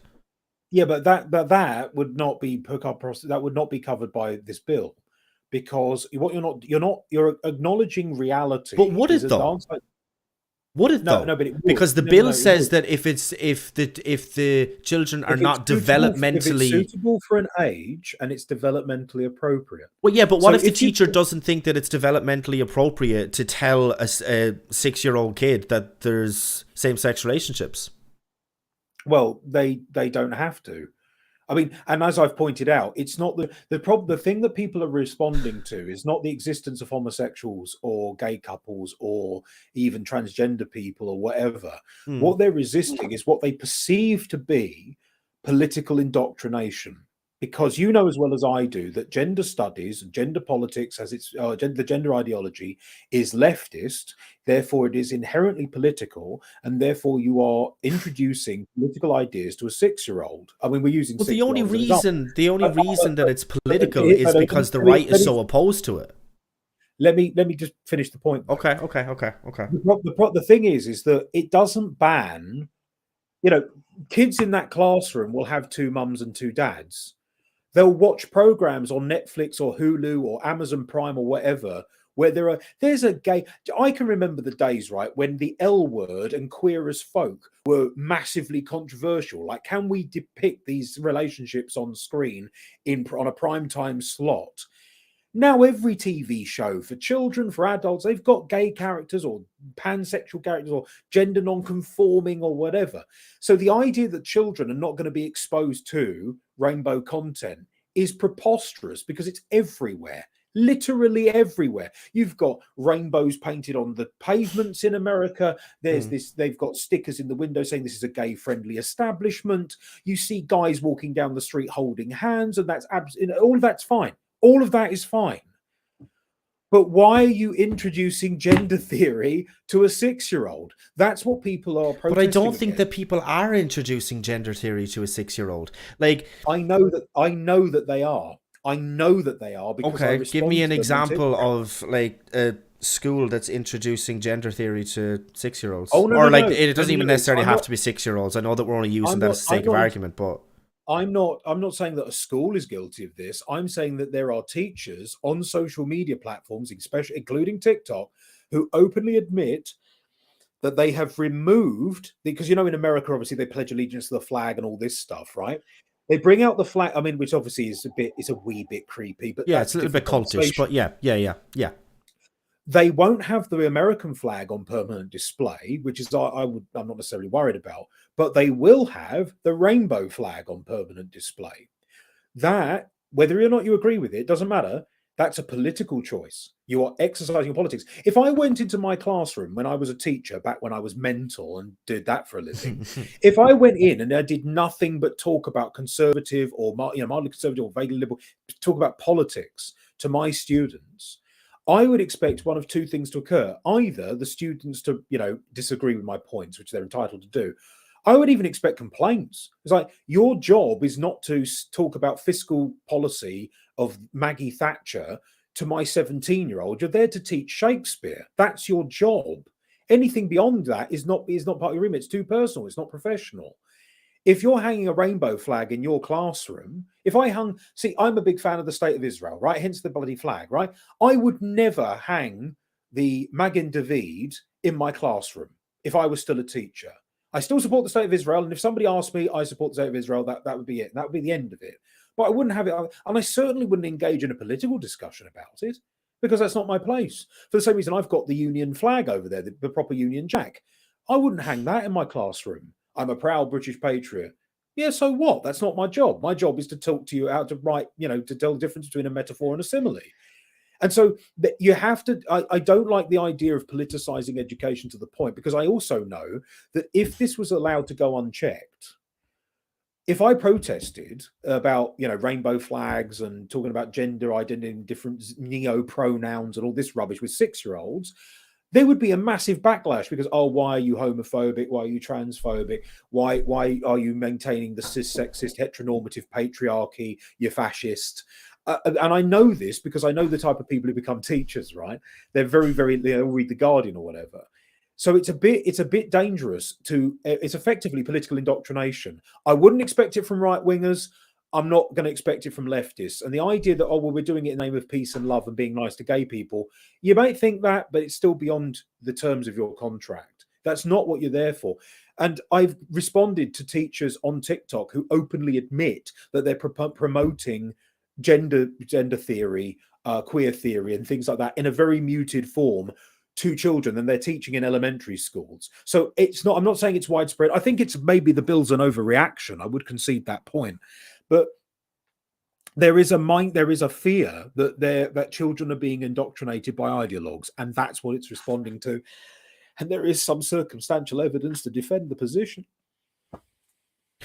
So it's okay. It's not that I necessarily disagree with anything that you've kind of said there specifically.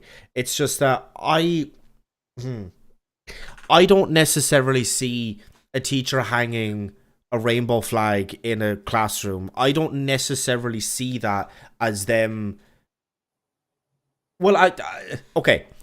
I don't see it as indoctrination, period, because, I mean, what are you indoctrinating them into? It's impossible to turn someone gay. So that's, like, it's not indoctrinating them into anything. But it's just, I just don't necessarily see that as a problem. Because it's like, if you have an American flag hanging in your classroom, I mean, like, that's just you showing support for your country. You could be classed as a patriot for doing that, but like, I kind of just class it as the same thing. You're just showing support for LGBTQ. No, but that's the point. It's political. It's a political gesture. When you hang a flag, or if it's a rainbow flag, it doesn't matter whether you agree with it or not. It is a political gesture, and schools are not political indoctrination hubs. So if someone said to me, I support the state of Israel, but I think that's inappropriate. That it's got nothing to do with teaching English literature. I'd say, well, that's my private beliefs. I don't think there's anything wrong with supporting the state of Israel, even when it makes mistakes, blah, blah, blah.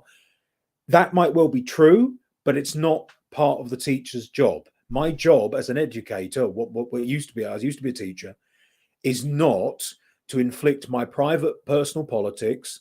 The kids in my classrooms never knew who I voted for. I didn't always vote Conservative. When I was voting, I voted for the Green Party when I was 21 or whatever, and I've drifted rightwards ever since because I'm slowly losing my marbles, clearly. But at no point when I was a teacher did I ever say, I'm voting this way in the coming general election because. I never hung a party flag, like if it's a Conservative Party one. I never hung the Union Jack. I didn't hang the Israeli flag. I've got like the German one up here. I've got the American flag that's facing me here. I've got the Latvian flag over there. Yeah. If you hang a flag, it is a symbol and it is a political gesture. If you agree with the sentiment, that's fine. I mean, the rainbow flag for me is a bit of a controversial one for me because there's a lot of politics behind the rainbow flag that I don't necessarily agree with. But even if you're 100% on the side of the rainbow flag, I've marched in a pride parade, Steve. I have waved the rainbow flag on a big stick for the people of Manchester to see. The Pride March is where it happens, not my classroom. That's my position on it. But you see, like, I just fail to understand like what they're indoctrinating them into. Like, if I mean, look at the flag. You were a teacher, man. Like, you fucking know this, like, arguably more than I do, and than anybody in my chat does. Like, you know that kids, especially young kids, we're talking like 10 years and younger, they question fucking everything. They'll ask you, why is the sky blue? Because it just is. Yeah, but why though? But we don't know. It just fucking is, right? Just shut up. Just accept that it is. Like, we know, like, they ask you, they ask constant questions. They're constantly asking questions. So it's just, if, you know, it doesn't even necessarily have to be anything that happens in the school. It, like, as you were kind of saying earlier, like, this is kind of everywhere, right? It's on Netflix. It's even on, like, kid-friendly shows. It's obviously not showing, like, them, you know, like, having sex or whatever, but it's just, you know, it's in the same sort of thing. Like, it's like two male characters holding hands or hugging or kissing or whatever, right? Anything else like that. If they go into school and be like, hey, I saw this on the TV last night, what the fuck, right? Like, what is the teacher in that instance supposed to do, I guess? Like that's my kind of basic question, really. Is just that, like, what are they actually supposed to say? Are they supposed to just be like, now, I'd love to answer your question, but I'll get in trouble if I do, so we can't ask that? Because if they do that, then it paints a subliminal message in the mind of the kid. And I know this, not to kind of, you know, you've obviously flexed, I'm now going to flex.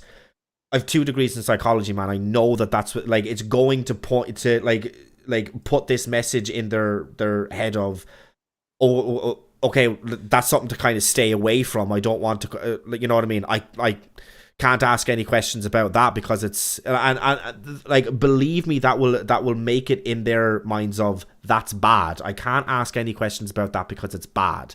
So, like, my basic question is just, like, what are teachers in that instance supposed to say now that the Don't Say Gay bill has been implemented? Like it is a law now.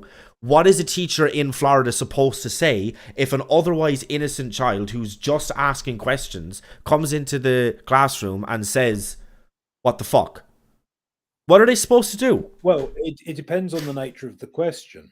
See, if you say, if a child walks up to you in my class, if walked up to me in my class, because I was in secondary school, remember, not primary, and so Okay, if a kid who's 13 or 14 walks up to me and says, I saw 2 guys kissing by the bus stop, why were they doing that?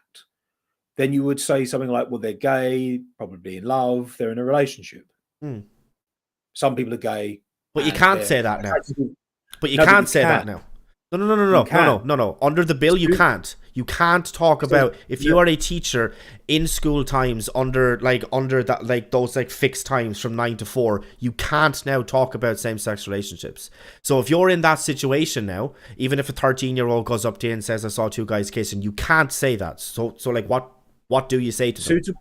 Suitable for the age, developmentally appropriate. But that's what I'm saying. That's totally up to you. You're deciding that they are developmentally able to have that conversation. But what if I decide that they're not developmentally able to have that conversation? So what do I say to them then? Then that's when the conversation takes place. The problem with laws is that the laws are going to be subject to tribunals. They're going to be subject to court cases. This is not the end. This is the beginning. And so it depends on how you answer what question is posed, and it depends on how you answer. And what you'll notice is that the bill is very specific in the sense that it stops K through 3. So they're looking at kids who are like 5 or 6 years old up until about like 9. Basically, what they're trying to do is they're trying to stop people talking about things in an inappropriate manner to children who are prepubescent. It does not say, because it's suitable for the age, developmentally appropriate. So if you're doing a sex ed lesson, for example, at some point, it's only wise, because we've had this conversation, I think, with, what was her name? I've forgotten her name. Feminist, the one I disagree with about abortion. Do you remember what was her name again? Oh, Keela. I've forgotten. Keela, yes. Yeah. I wanted to say Kira, but it's not, it's Keela. One of the things that I've observed about America is that the states with the strongest anti-abortion laws also have the strongest anti-sex taboos, which means that they're very good at dealing with abortion, but they're not very good at dealing with pregnancy. So at some point, it makes sense for you to have a conversation in a classroom environment where you talk about what goes where and why. But even sex ed lessons are not pornographic, they're not explicit, they're controlled, because you have to deliver the information in a way that is suitable for the age and developmentally appropriate.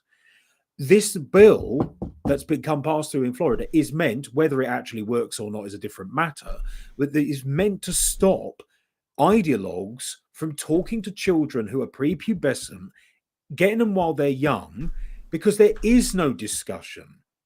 There is no discussion. It's that this is what you have to believe, and that's it. There's a civil war going on in the LGBT community, and there always has been. It has been raging for decades between those who identify as gay or similar and those who identify as queer. And the people who are queer are political activists. So the queer theory is not just talking about gays through the ages. That's not what it's for. It's not just about studying, lost gay texts or lost gay historical figures, which is a perfectly valid thing to do to sort of correct the historical record. It's about an entire set of political beliefs that inform the conversation around those historical figures and gay historical texts. Yes, you could do that with adults who've got hopefully developed minds and they are free to make choices. But kids who are 5 or 6 are programmed, they're hardwired to absorb everything that you tell them.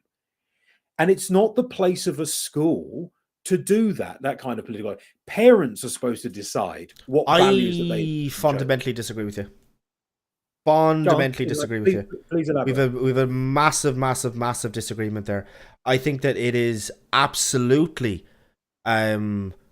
part of the job of a school to teach children about not just sex ed, but about the different types of relationships that there are. And, just to kind of like ask you 2 questions, basically. So yeah. The first question is, this bill was introduced to kind of stop teachers from talking to students K through 3 about same-sex relationships and all that sort of stuff. So the first question is, where is that happening? Because I haven't fucking seen it. That's just the first question. And the second question is, if a child in that age bracket, in when with K through 3, if a child goes up to a teacher and says, Sarah has 2 daddies, what the fuck? What is a teacher supposed to say to that child? Because so if right, I understand exactly as you're saying about, yes, this bill has passed, but it still has to go through tribunals, it still has to go through. If it is passed exactly as it is written, right, which bans a teacher from talking to a student K through 3 about same-sex relationships, what is a teacher supposed to say in that instance? And almost fundamentally and almost primarily, this bill, I personally think, was introduced to solve a problem that doesn't fucking exist. I just fail to grasp the idea that there is any teacher in any school in Florida that is teaching 5-year-old kids about what a same-sex relationship is. They might say there is it is possible for a child to be, to have 2 mammies or to have two daddies. But other than past that, I just where is this happening? Where is that happening? So that's my 2 questions. Okay, well, the first question is that I agree that the bill is an overreaction to a problem that's been it's been exaggerated. Okay. It's not a don't say gay bill because it doesn't specify same-sex relationships. That's the difference between this bill and Section 28. Section 28, which was part of the National Education Act of 1987, makes it abundantly clear that homosexuality is there's an injunction, a super injunction, in fact, because not only are you banning the discussion of it, you're banning the discussion of the ban. that homosexuality does not exist in British education under Section 28. That's why it was so toxic. That's why it was so debilitating, because you did have gay kids with no resources. I remember, right, when I was questioning my sexuality, knowing that there was something different about me and having to look for resources because there was no school counselor. The sex ed lesson was in a biology lesson where basically we learned how babies were made, and that was it. There was no discussion of relationships at all. So I know how far it can go the other way, in the sense that it's a desert. I remember going to Lee Library, which down, because I'm from Southeast Essex, right, originally, and I remember going to my local library and looking for certain books, and that's where I found The Portrait of Dorian Gray, because I knew that Oscar Wilde was gay. I found Giovanni's Room by James Baldwin. Here's the irony: I knew that James Baldwin was gay. I didn't know he was black. That's how ignorant I was about this man and his work. I also found a book, and this is a real book that existed, called How to Be a Happy Homosexual. That's an actual book. I found it on the shelves of the library and I read it. But that was I was 19 years old when I learned what a Pride March was. I had no idea what a Pride March was. I'd never seen it on the news. I'd never, it wasn't in the newspapers. Certainly it wasn't discussed at school and wasn't discussed at home, right? So there is a level of ignorance that is possible if you pretend it doesn't exist. But there are teachers on social media who openly talk about introducing elements of queer theory on a local. I'm not saying school districts are doing it. I'm not saying that schools are doing it. I'm not saying that there are syllabi or even a possible syllabus that covers it. But what I am saying is that there are individual teachers who are bringing their private politics into the classroom with children who are too young and unsophisticated mentally to understand that this is a political perspective. Might be one that we agree with, but it's a political perspective, and they are not hearing any kind of counter argument. By the way, we're focusing on the gay thing. I don't care what the political idea. It could be your tax policy, could be foreign policy, could be home domestics policy. I don't care what it is. You're not bringing your private politics into, because as a teacher, you are a public servant. You are there to serve the curriculum, to prepare children for the syllabi so they can sit their exams and get good grades. That's what you're there for. Private politics have no place in what is effectively a public classroom. The second thing is, you mentioned what would you do if a kid asked the question, why does Susie have two daddies, or why does Claire have two mummies, or whatever? Because the language of the bill, it doesn't say don't say gay. Homosexuality is never mentioned. Transgender people are never mentioned. It has to be suitable to the age and developmentally appropriate. In that moment, the teacher, depending on the question, because obviously we're spitballing here, we don't know what the question would be. First of all, it's hardly going to be sexually explicit, right? So your answer shouldn't be. Second of all, you could just make it as neutral as humanly possible. All you have to do is say, Sarah has two daddies because those two daddies are gay. That's all you have to say. They're in a gay relationship. The bill does not say at any point in the page, and I know because I fucking checked this, because I was fearing it was Section 28. It does not say don't say gay. That's media spin. It's not a don't say gay bill. It doesn't say don't say trans bill. It's nothing like that. It doesn't mention it, because bear in mind, the bill also covers talking about straight relationships. It does not. If you went into your classroom, Steve, because I know obviously, and you said the only acceptable relationship is between a man and a woman, that's straight heterosexual relationships are the only way forward. That's discussing sexual identity, sexuality and gender expression, and you could be sanctioned by this bill.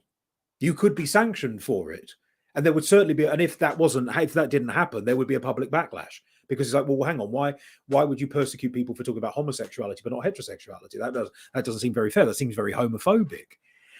I think what people are doing, and it kind of taps into what we're talking about with the common law marriage bill from Tennessee, is that people are anticipating the worst case scenario, and they're acting as though it's A, the only scenario, and B, that it's going to happen. And I can't see that because the bill doesn't make it clear. The bill doesn't make that outcome inevitable.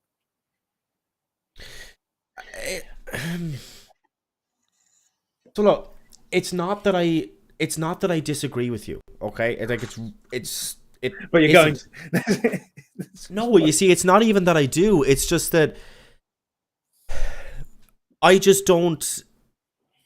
Okay, you're saying that the bill, it's not a don't say gay bill, but if the bill prohibits a teacher from talking about same-sex relationships, sort of is a don't say gay bill. Like, that's my kind of perspective, and that's my kind of view on it, is that if it attempts to stop any teacher in any classroom, in any state even, about, like, if it attempts to stop that teacher from talking about a simple fact of reality that same-sex relationships exist, I mean, I don't know what else to kind of call it. I mean, like, I suppose I could use the word cancel, but I don't really think that that's going to appeal to you. But it's just that I don't know what else to kind of call it, you know. And I mean, like, maybe it's just that I'm just not seeing it. But like, I just don't know what else to. Well, because by the same rationale, it's not just a don't say gay bill, it's a don't say straight, don't say trans, don't say queer, don't say sex, by that rationale. Because it is the language of the bill is not expressly homophobic. If this was, by the way, if this was section 28, if it says you will not promote homosexuality or transgenderism, if that's even a word, don't promote queerness in your lessons, then I would be the first person to say, hang about. You've deliberately targeted a sexual minority population. You've deliberately done this because you think that this is the way forward. That's not what this bill does. This bill is deliberately, it's vague, but it's actually inclusive in its vagary, because what it's doing is it's saying you can't talk about sex with kids. You can't talk about sexuality with kids. You can't talk about gender identity with children in single digits. And it strikes me as a reasonable moratorium.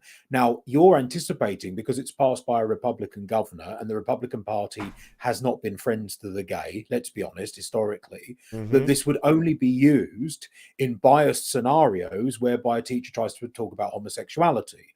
But it would also be used if the teacher tried to promote heterosexuality. If a teacher came up to a class full of 5 or 6-year-olds and started bumping their gums about traditional family values and like man, woman, and this is the only, that would also be covered, would also be banned by this legislation. Now, whether that ban would be enforced is a different conversation.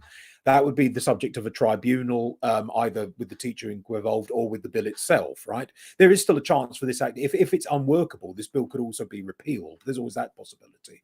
But what you're doing, I think, if I may be bold, is that because your personal politics lead you to believe that this would only be used against the Rainbow Nation, Team Rainbow, the Alphabet Mafia, whatever you want to call them, you believe that this is a way to get that kind of power, legislative power, in through the back door. Probably shouldn't use that phrase.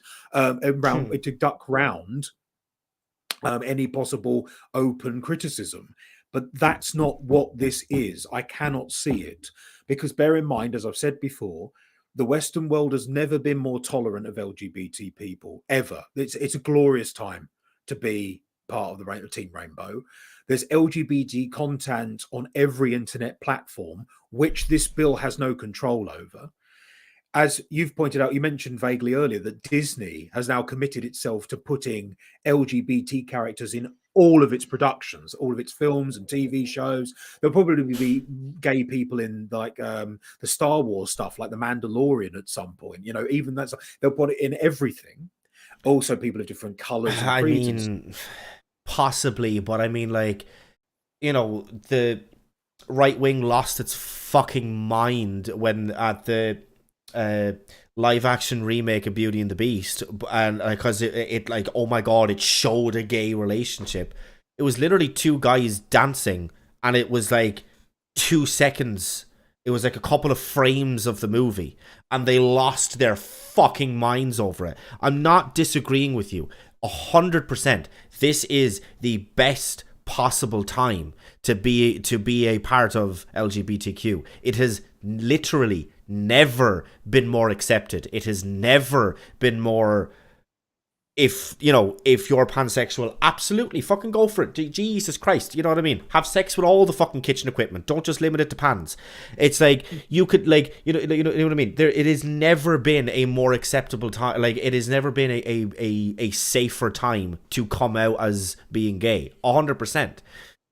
But I still just think that if you are in the business of, trying to say, no, you can't talk about this, or you can't, if a questioning child, as they always do, question fucking everything, if a child comes up to you and says, well, what about this type of relationship, or, is Mammy and Mammy in a relationship, because all of them that we're talking about is man and a woman. So it's look, I get that what you're saying is that the bill also stops talking about, about like straight relationships. I get that as well, but I just don't think that it's a good idea to ban talking about any kind of relationship, because it's not just about, right? And I get that maybe you, but definitely some other people who are far more right wing than you are going to say that I'm, like, trying to indoctrinate or anything else.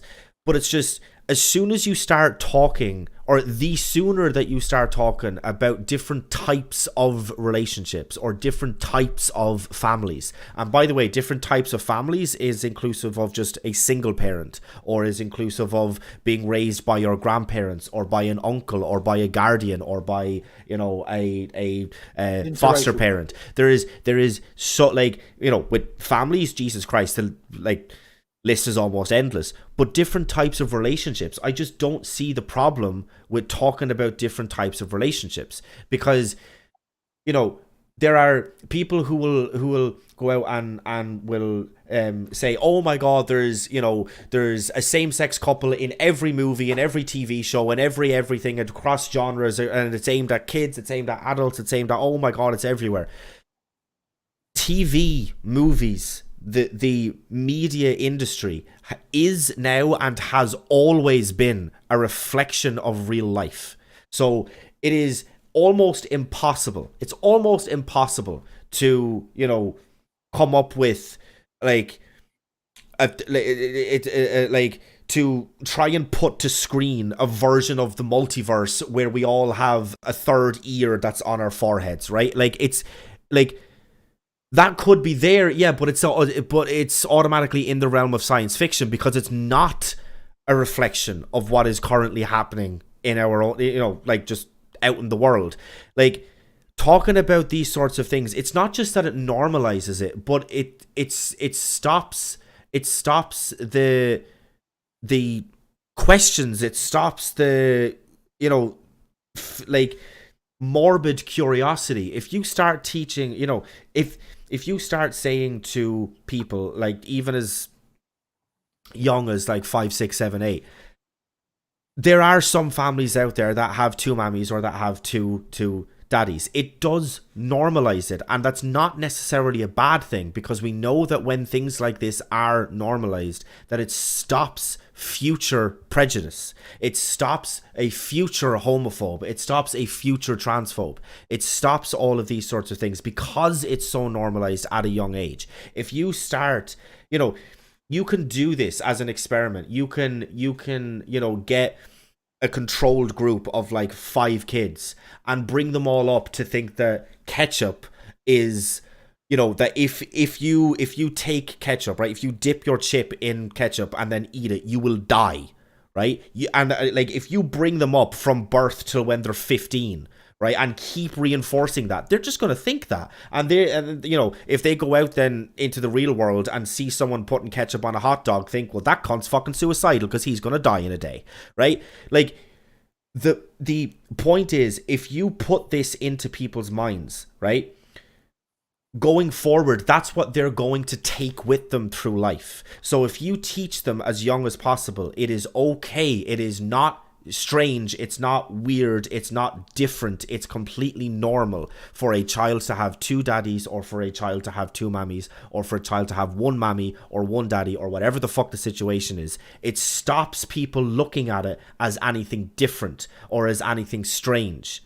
That's like, and this bill, I genuinely think that it is going to lead. Now, that this is the massive problem with it, because, you know, I'm sure you'll get an email from me in 15 years when there's news stories about this, you know, and like the fucking subject, I told you so. When there's stories of, you know, hate crimes against people who are gay, hate crimes against people who are trans, are on the massively on the rise in Florida because of this bill. That's what I'm saying, man. That's the problem with it. That's the negative side. Two questions. If LGBTQ relationships are celebrated in the wider culture, why bring it into a classroom? Second of all, if you are going to introduce this in a classroom, leave the politics behind. The problem with a lot of queer theory, well, the problem with all queer theory really, is that it is political, it is leftist, and therefore it is biased. Maybe it's a bias that we accept or you don't accept, but it is still a political study. That means it has no place in, and we're not talking about high school students, we're talking about little kids, we're talking about K through 3. And bear in mind, I've already said this, I don't think the bill is going to change anything. I think people who are celebrating the signing of this bill need to calm down, because the wider culture in the West, in the United States, in Canada, in Britain, and in Ireland, thank Christ, got there eventually, has never been more accepting of LGBTQ people. Mm. You're never going to live in a world without prejudice. You're never going to live in a world without, you know, intolerance. You're never going to live in a world without hate crime. You're never going to live in a world where people aren't going to get slapped in the street. The example that I give in this is that you might not have heard this story. There was a lesbian couple on a bus in Birmingham that got attacked by a group of drunken thugs, and they were like cut and bled and all the rest of it. And this image made like national news for us. The outcry was in favor of the gay couple. No one said, well, they shouldn't have been like sitting next to each other on the bus, or they shouldn't have been holding on. That all of that's gone now, right? It used to be as many as like 20, 25 years, 30 years ago. You would still get a sizable chunk of the population saying, well, they should keep that shit indoors and not you know, be gay in public. That's gone, at least in Britain. There's also no suggestion either that if you don't talk about it in K through 3, that it's going to make gay people other, because they're not other at the moment. If you want kids to see gay content, there's gay content everywhere you look. You don't need to put it into a classroom because the wider culture is accepted. You know, gay marriage is normal. They're going to go onto Google and there'll be images of gay weddings, or they'll watch their favorite TV show and one of their favorite characters comes out. They're going to see this stuff. It's not as it was. It's not the 80s. It's not the 90s. It's not Section 28. And so the problem, you said about this bill is being passed to deal with a problem that doesn't exist. I would argue that your desire to teach about gay relationships to kids that young is to deal with a problem that also doesn't exist. Because if this had been like the 1980s, then might have been an argument for talking about this stuff in classrooms. Maybe not the political side of things, but just mentioning homosexuality or transgenderism or whatever. But in the modern world, there is no need for it. There is no need for cultural correction. And if you are going to correct the culture, you don't do it in a class. You don't do it in a school and turn it into an indoctrination center. That's not what it's for. It really isn't. Now, I realize that in American education, it's different because, of course, you've got the Pledge of Allegiance, you've got the skewed version of American history that they all learn, which is also, knocks out things like the Indian Wars and things like that. They like to pretend that sort of stuff didn't happen. But when you're talking about kids in K through 3, they don't need to know this stuff, and it's not a teacher's job to tell it. It really isn't. And I don't think 10, 15 years down the line that we'll see a spike in hate crime because of it. I don't think anything's going to change. Do you realize? I don't think anything is going to happen positively or negatively in a response to this bill. But I know it's not a don't say gay bill.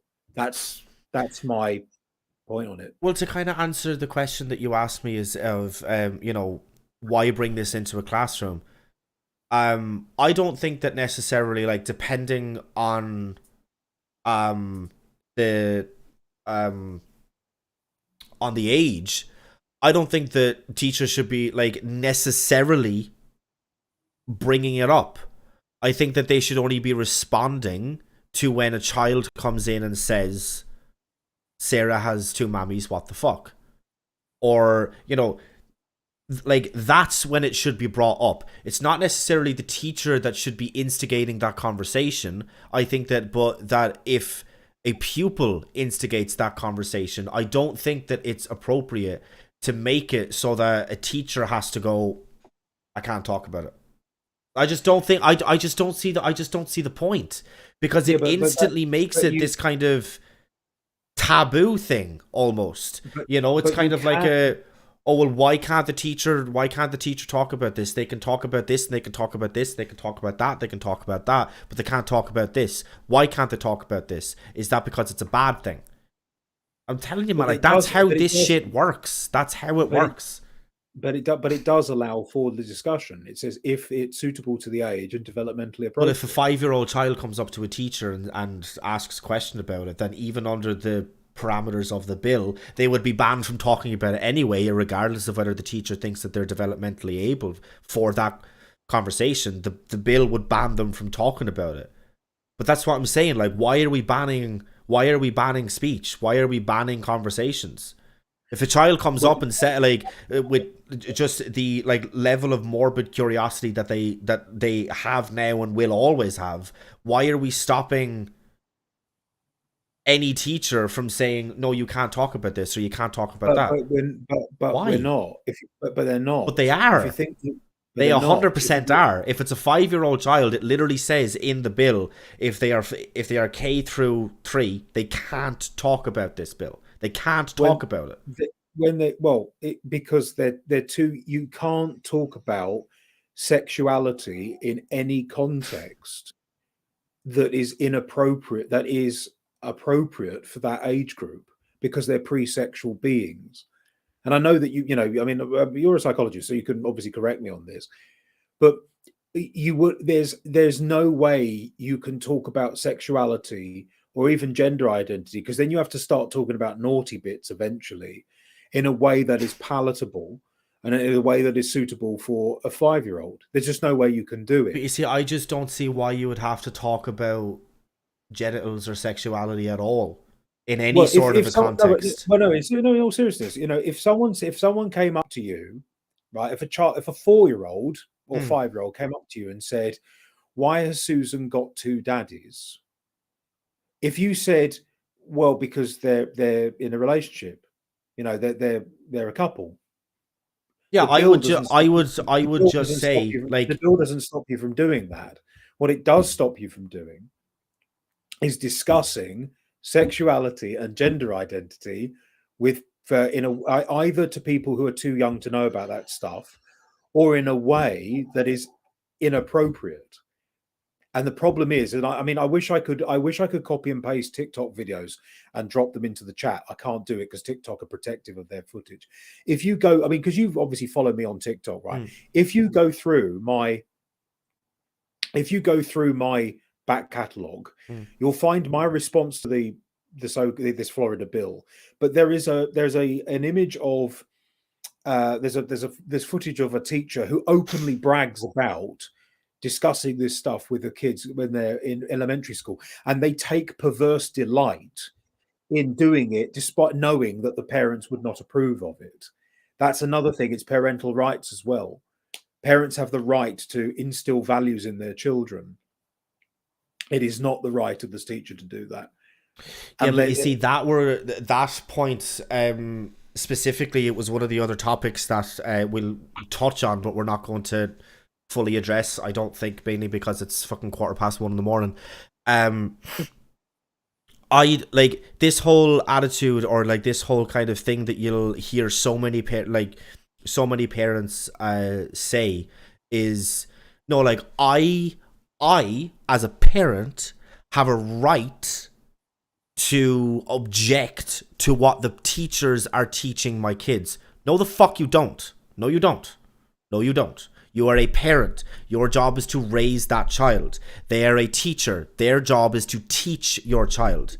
If you don't go to fucking college, if you don't spend the amount of years that they did getting the, proper training in order to teach your children, then who the fuck are you to try and come in and say, oh, well, no, well, you can't talk about that with my kids because I don't like it. That's not up to you.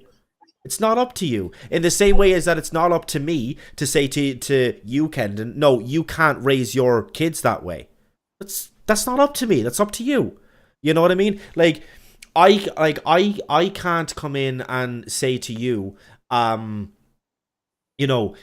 you can't make it so that your kids have to go to bed at 8 o'clock. They should go to bed at 9 o'clock. That's not up to me. That's up to you. I know that's very simplistic, but you get the kind of wider point.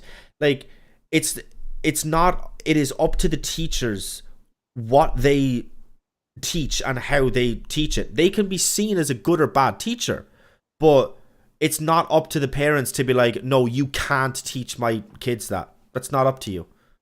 Just fundamentally, it's not up to you. Aside from the fact that most of this that now I know that I said that in the kind of vein or under the context of, same-sex relationships and stuff like that. But you'll see this in all sorts of contexts. You'll see this in, you'll see a parent go, well, how dare you teach my child about evolution? Evolution didn't happen. It was God, and He made Adam and Eve, and from there we've had 2 fucking generations of incestuous people, and that's why I'm as dumb as I fucking am.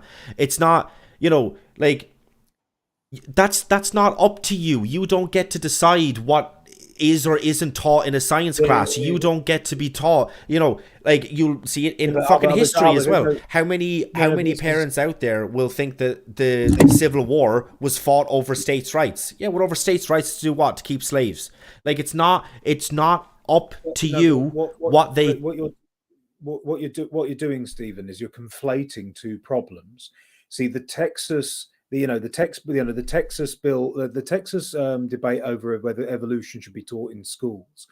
What people were doing there is the parents were politicizing evolution. Have you? Oh, he's gone. No, I haven't. Who? I haven't gone. You've gone. The internet is stopping you from saying silly things. Right, well, we'll just kind of wait for Kendon to refresh then. Just to kind of address chat. If there's anybody who is in chat who wants to come up and give their 2 cents, absolutely, you're more than welcome to. I posted the link there. I'll actually pin that comment.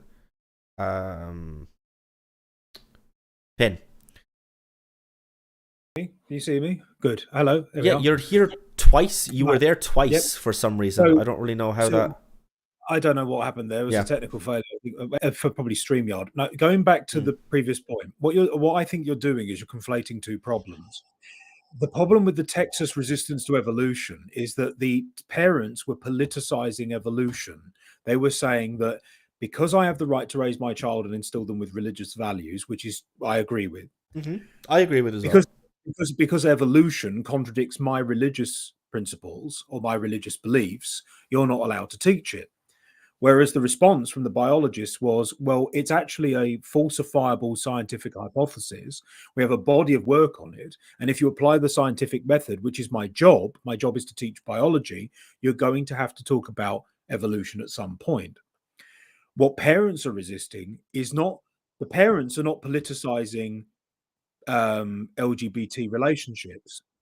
Teachers, or some teachers, are, because they're the ones that are politicized. So they're introducing politics into the classroom.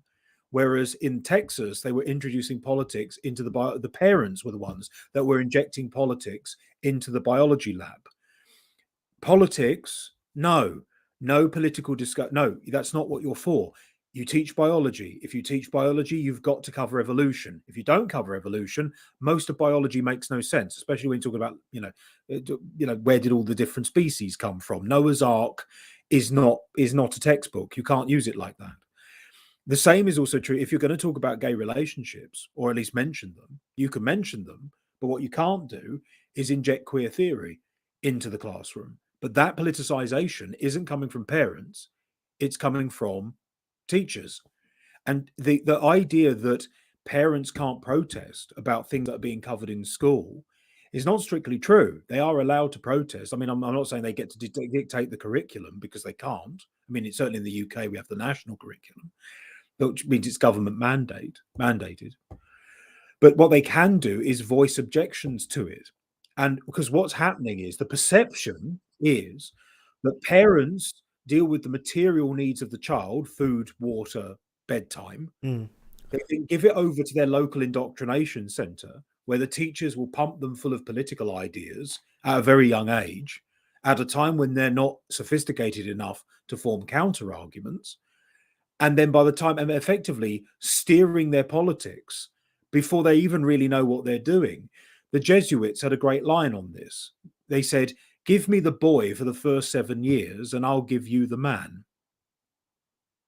Are you still there? Yeah, Oh, I'm you still are. here. It's just I And don't. that's what people are objecting to. That's what But people are objecting. like, yeah, it was something that Maya in chat said I earlier that can't see the chat. I was kind of. Where's it gone?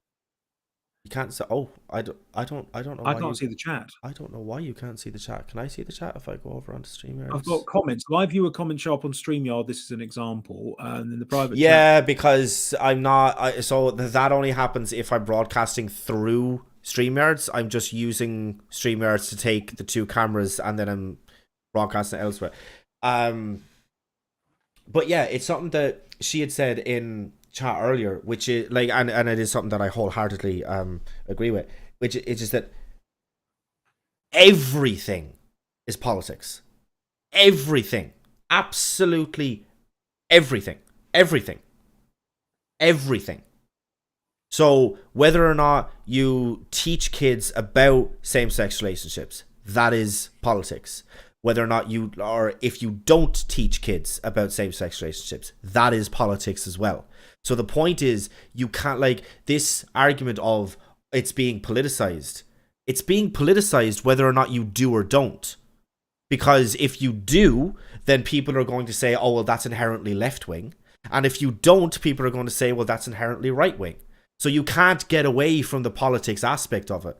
Everything that governs our like, absolutely everything is politics. That's a slightly, separate thing, because it is just everything. But, as you've just said, our education, or yours in the UK, is mandated by the government. That's inherently political. What if the government doesn't want you to know about what the English did to the Irish?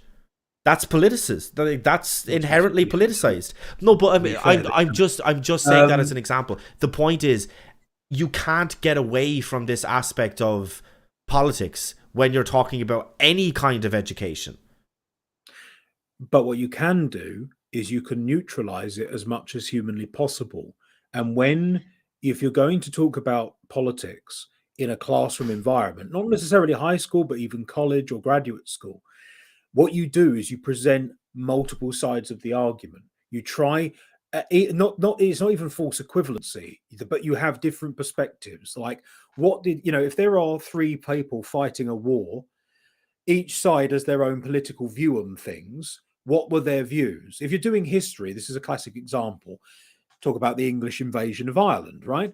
The English have a point of view. The Irish have a point of view. what you do is you try and teach where both sides are coming from. Not to say that one's better than one's. Obviously, it's not like it's a false equivalency, right? Obviously, the English invaded a sovereign country, so that's always going to be on the back foot. But what you do is you try to present more than one position. Education becomes indoctrination when you only force them down one track. That's not education, that's training. That's how I know that if one has a degree in gender studies, I know you're a leftist. There's no such thing as a conservative gender studies graduate. They don't exist. There's no such thing, I would argue. I don't think that that's necessarily the case, because you can have an atheist who has a degree in religious studies. I know one, Dr. Josh. He is an atheist. He's teams up with fucking Matt Dillahunty. He's been on MDD. He's done several of, but he has a degree in religious studies. But I know it's not exactly analogous, but the point is that, like, even though you have a degree in something, doesn't necessarily mean that you are religious. You don't have to be a Bible believing Christian to have a degree in religious studies. Some of the best theologians are atheists. Some of the best theologians, like Bertrand Russell, was a theologian, but he was an atheist. He was talking about theological problems. The difference is that while there might be politics within religious movements, it is possible to be a left-wing or a right-wing theologian. You can't be a gender activist and right-wing.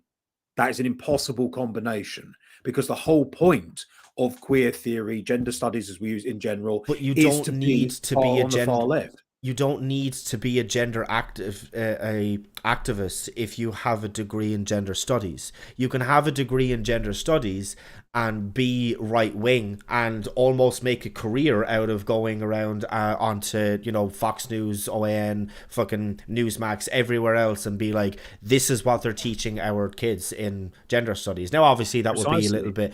But the difference is that level of professional or academic objectivity can exist in other fields like science, for example, or it can exist in theology even. You can be an atheist and you can be a Christian and study Buddhism without believing in Buddhism. Yeah, absolutely. Right? Yeah. You can be an atheist and study all the religions of the world and believe none of it. It's perfectly plausible.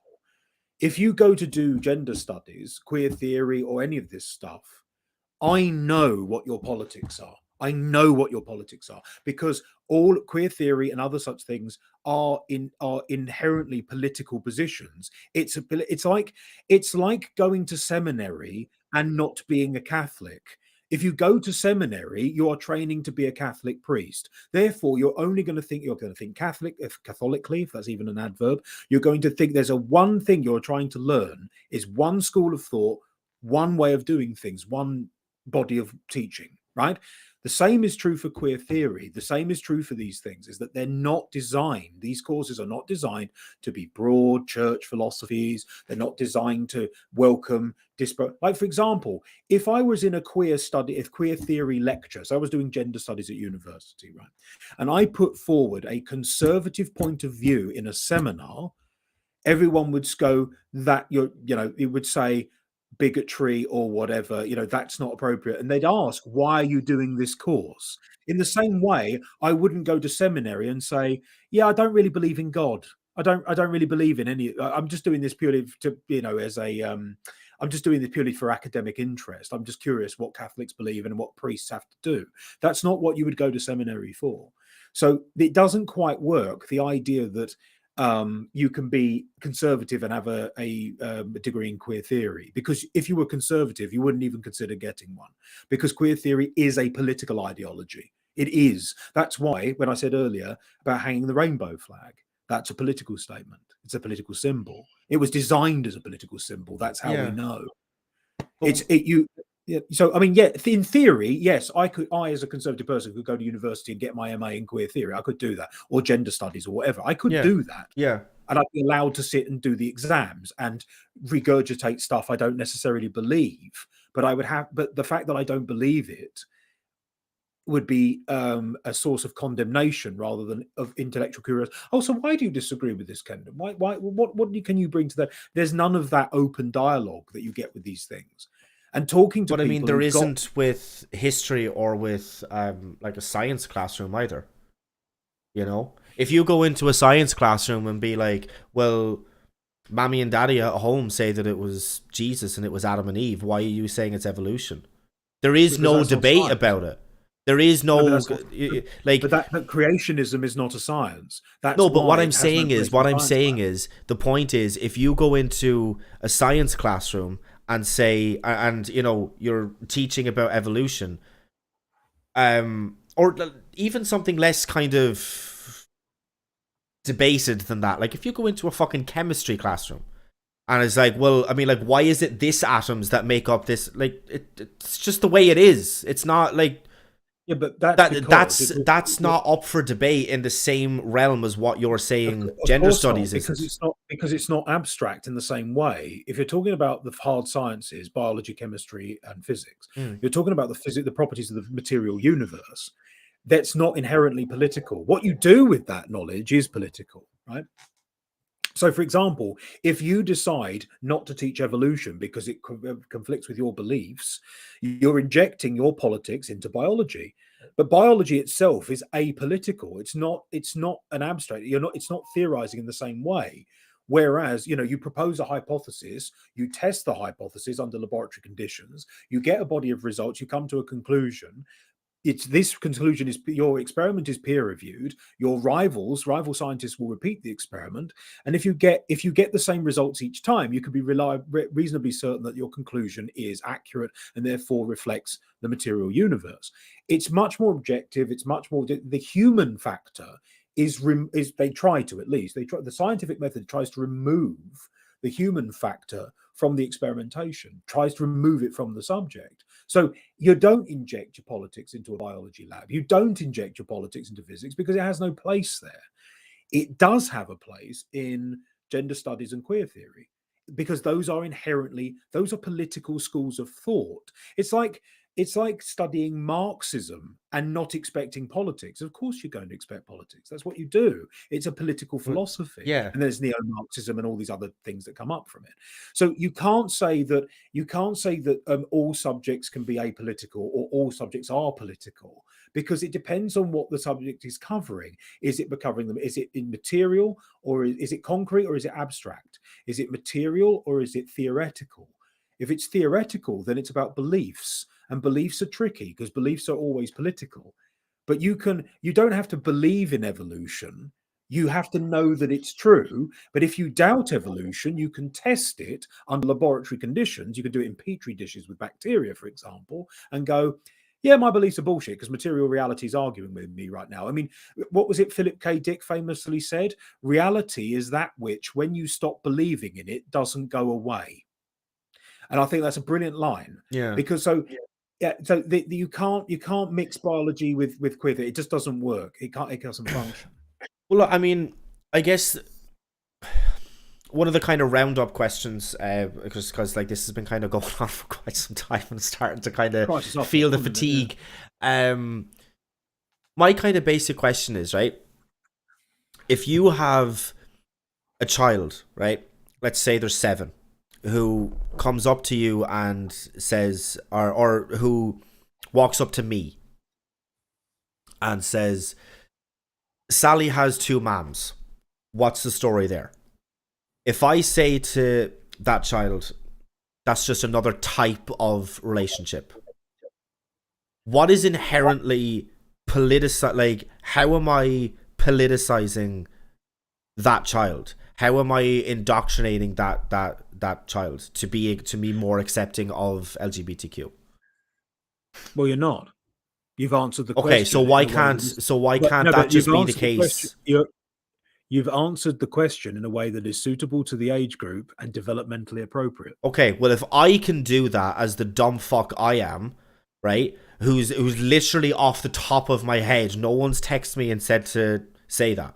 If I can come up with that literally off the top of my head, as you've just said, an age appropriate, responsible answer to that question, why is it that a teacher who is trained on how to relay information to young and very developing minds, why is it that they can't do the exact same thing Because you've just said that I'm not politicizing it and that I'm not indoctrinating a child into being accepting of LGBTQ. So why is it that we need a bill to stop teachers from doing, as I've just done, a responsible answer to that question?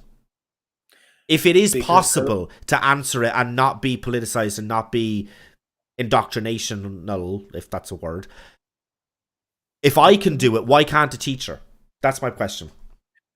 well, because that kind of answer is protected. The problem is that that's not where the answer stops. And I'm not saying that all teachers are doing it. I don't believe that there's an epidemic in the United States of queer theorists talking to toddlers, but there is I would say largely ungrounded fear that that's not where the answer stops.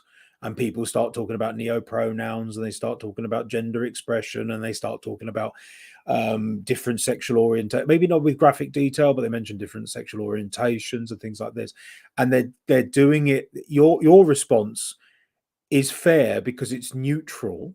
Mm, It's not descriptive in any way. There is nothing. There's no anatomical detail, right? mm. There's no neo pronouns are a political concept. You haven't mentioned them. There's things like that. There are ways that you could do, and this sort of that sort of moratorium in any context, I find totally appropriate.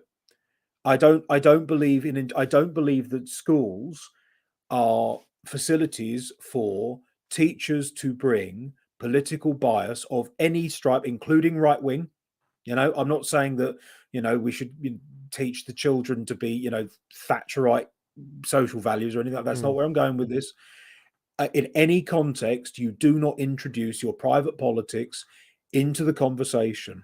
I've had conversations with students where students, particularly in sixth form, which for Americans watching is like 17, 18-year-olds, right?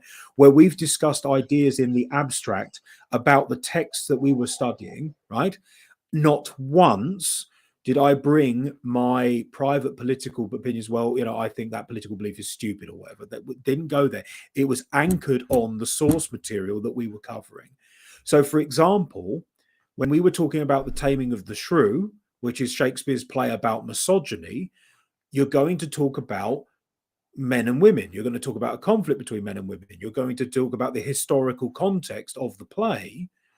You could argue it's historical politics, but that's for 17 or 18-year-olds who are sophisticated. They can form their own opinions. They can challenge my nonsense. If I say something inappropriate or something that's wrong or bigoted or prejudicial or whatever, the kids would call me out. Well, it never happened, but they could call me out on it. I didn't go around spouting isms or racist nonsense or whatever, but they are of an age where they can challenge me. So if I go into the classroom and if I were to say to my students, I don't know, black people are genetically inferior to white people, right? It's clearly a racist statement, right? 17, 18-year-olds will challenge my bullshit. Mm. A 5-year-old won't. A 5-year-old is less likely to do it because I'm the big, the adult, and I'm supposed to be the font of all knowledge. Well, you see, you've kind Obviously, of contradicted something that you said earlier there now. what was that? Because if you say to a 5-year-old that, as you've just said, right, and that like they're not gonna question you, right? They're gonna go through life thinking that black people are inferior to white people, right? So you've molded that mind and that they're taking that forward. I said earlier that if you normalize the idea that there are different types of relationships other than the norm of mommy, daddy, whatever, that is then taking that forward, and it's reducing the amount of prejudice and hatred towards groups such as LGBTQ. So if that's not going to happen in my example, why is it going to happen in yours? No, the point is that with regard to the relationship argument, because telling children that black people are inferior to white people is a political position, right? That's actually a political point of view. Mm. So you're injecting politics into the classroom because that's not part of the syllabus. I mean, not only is it racist, why would I even bring that up in a classroom? I mean, that's not going to be part of my subject.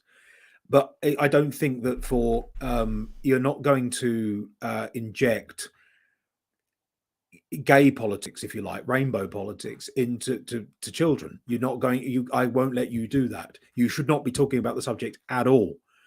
Why would I be talking about why is it, when is it appropriate? I mean, I'm not saying that you think it is, but it is not appropriate to talk about, to introduce scientific racism into a classroom in any context unless you're being objective about it and saying this is what some people believe and this is what we're going to deconstruct it to work out where it comes from. What you're not going to do is bring scientific racism into the classroom and say, this is fact, this is truth, this is my politics, and you have to and then agree with it. When you talk about, and that's at 17, 18. If I came into a classroom of 5-year-olds and said, right, we're going to talk about scientific racism in the abstract, so that you understand what racism is, that's too broad, it's too complicated, they're 5. But the same rationale, I wouldn't go in and say, black people are inferior to whites. I just wouldn't do that. So you leave those topics out because they're not suitable to the age and they're not developmentally appropriate. That makes sense? Yeah, it does make sense. I see where you're coming from, but I mean, like, I guess I'm just kind of gonna come back to,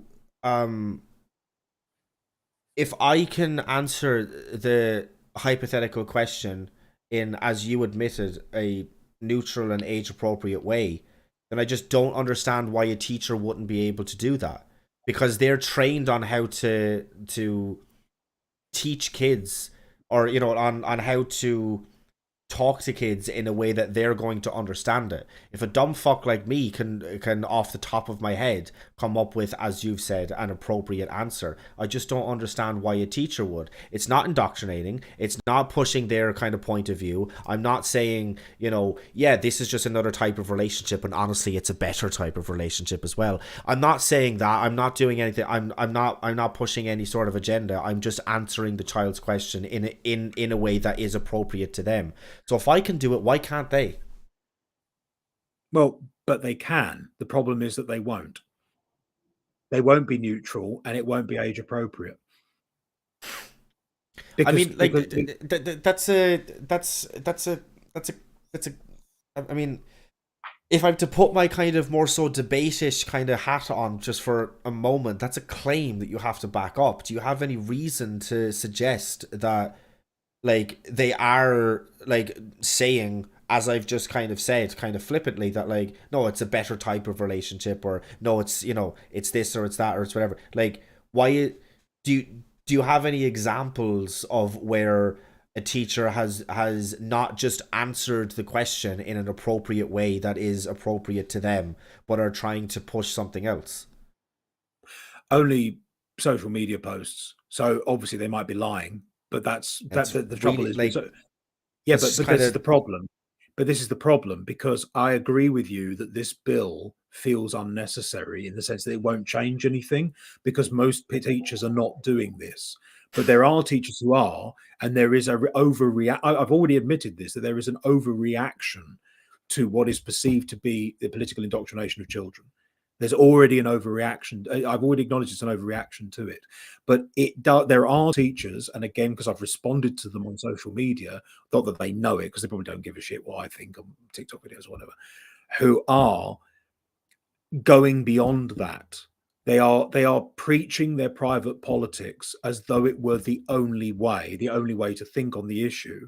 They're not moderating what they say. They're not thinking about the idea that this is because it's a political, our worldview is not the world. You're a socialist, I'm moderately conservative. That's a bias. We're both biased human beings. 100%. Yeah. So we have different, we're not like poles apart. We're not on different sides of the pitch, but we have different ways of looking at problems. We prioritize different issues. We assign different threat levels to different, factors of the facets of the zeitgeist. We always will. But what you do as a teacher, as a professional, to be professional is to try and remove that, to be as objective and as neutral as humanly possible. And so what you don't do is, if you are going to say, if a kid asks an honest question, Why? Because they're in a gay relationship, and that's where it stops. That you've answered the question, you haven't denied the question, you haven't pretended. And then anybody who questions it will go, "Well, he asked, and I gave a perfectly neutral response," and that's your defense.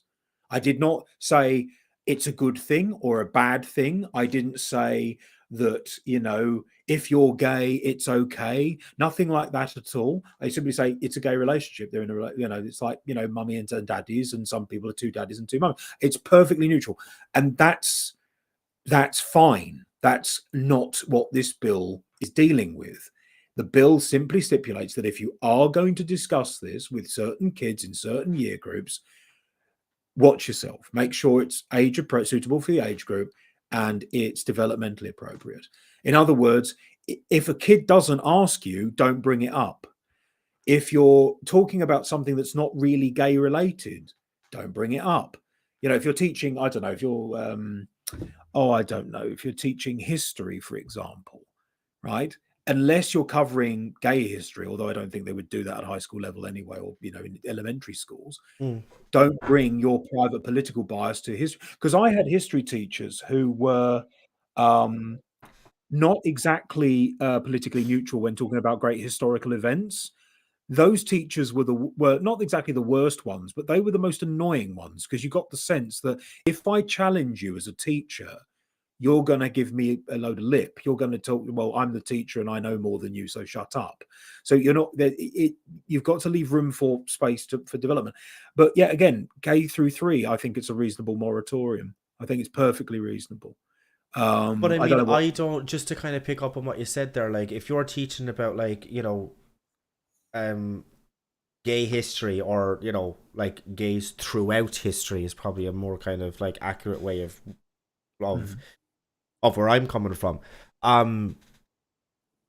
If you were to say, in the 1950s or in the 1960s, it wasn't okay to be, or, gays were, they were persecuted, they were, thrown in prison, it was illegal to be gay, etc., etc., etc. It's kind of like, it's sort of like if you say like half of like a colloquial phrase. Like, I understand that you will know what I mean if I was to, in a day-to-day conversation, if me and you were in a pub, or were, having a chat in the fucking high street, if I was to say to you, yeah, well, sure, it's 6, it's 6 of 1, right? You know that the other half of that is 6 of 1, half a dozen of the other, right? You know that that's the second half of the phrase. But to me, it's sort of like if you were to say, in the 60s, it was illegal to be gay. You know what I mean? Like if you were thrown in prison. It's sort of the same thing. It's sort of like that is only saying like half of the phrase. It's only saying half of the statement. It's kind of like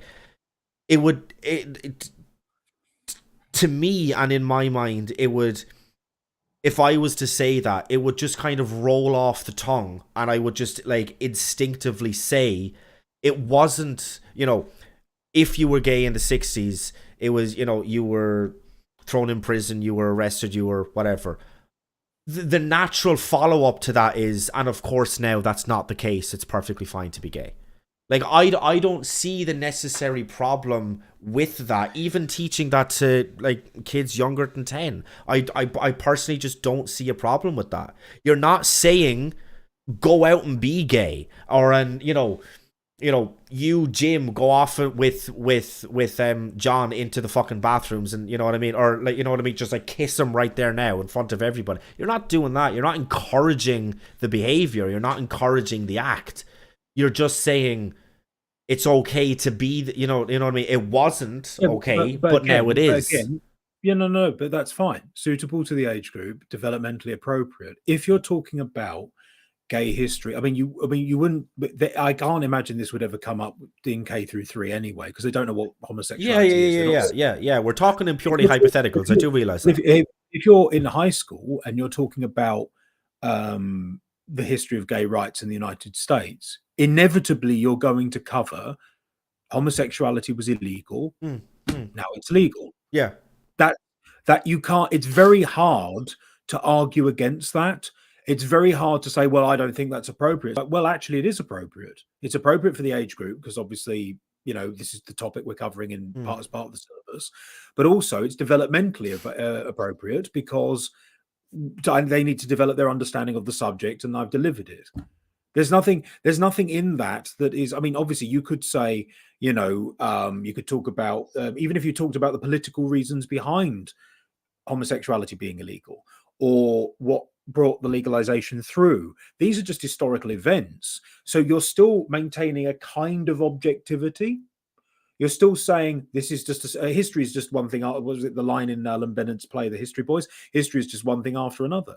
If I talk about, I don't know, Nazis and their anti-Semitic policies and the persecution of Jews, for example, if I talk about the Rwandan genocide, for example, you're inevitably going to talk about horrible things.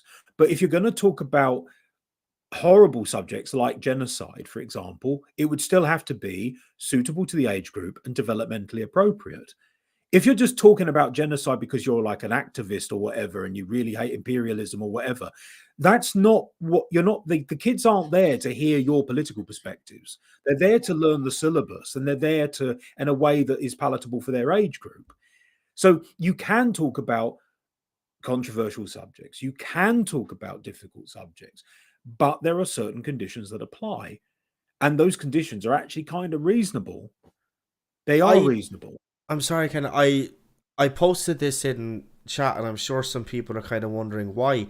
I mean, I'm kind of Oh, I can't see it. I'm kind of confused at this point because if you've said that it is a perfectly reasonable response if a 5-year-old child walks up to me and says Sally has two mams, if it's a perfectly reasonable response for me to say that's a different type of relationship, if it's a perfectly reasonable response for me to say it used to be illegal to be gay and now it's not, if all of those are okay, I mean, like, what's the what's the part of the bill that you agree with that is like, what's not okay that this bill is stopping that makes you to be in favor of it?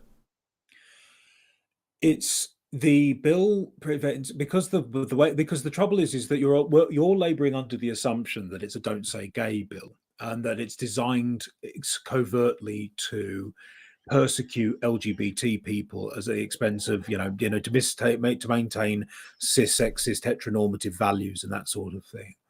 The bill itself is more neutral than that. And because I know that if gender activists got to kids as young as 5 or 6, they would start making political statements. They would start saying things like gender is a social construct, for example. They would confuse sex with gender.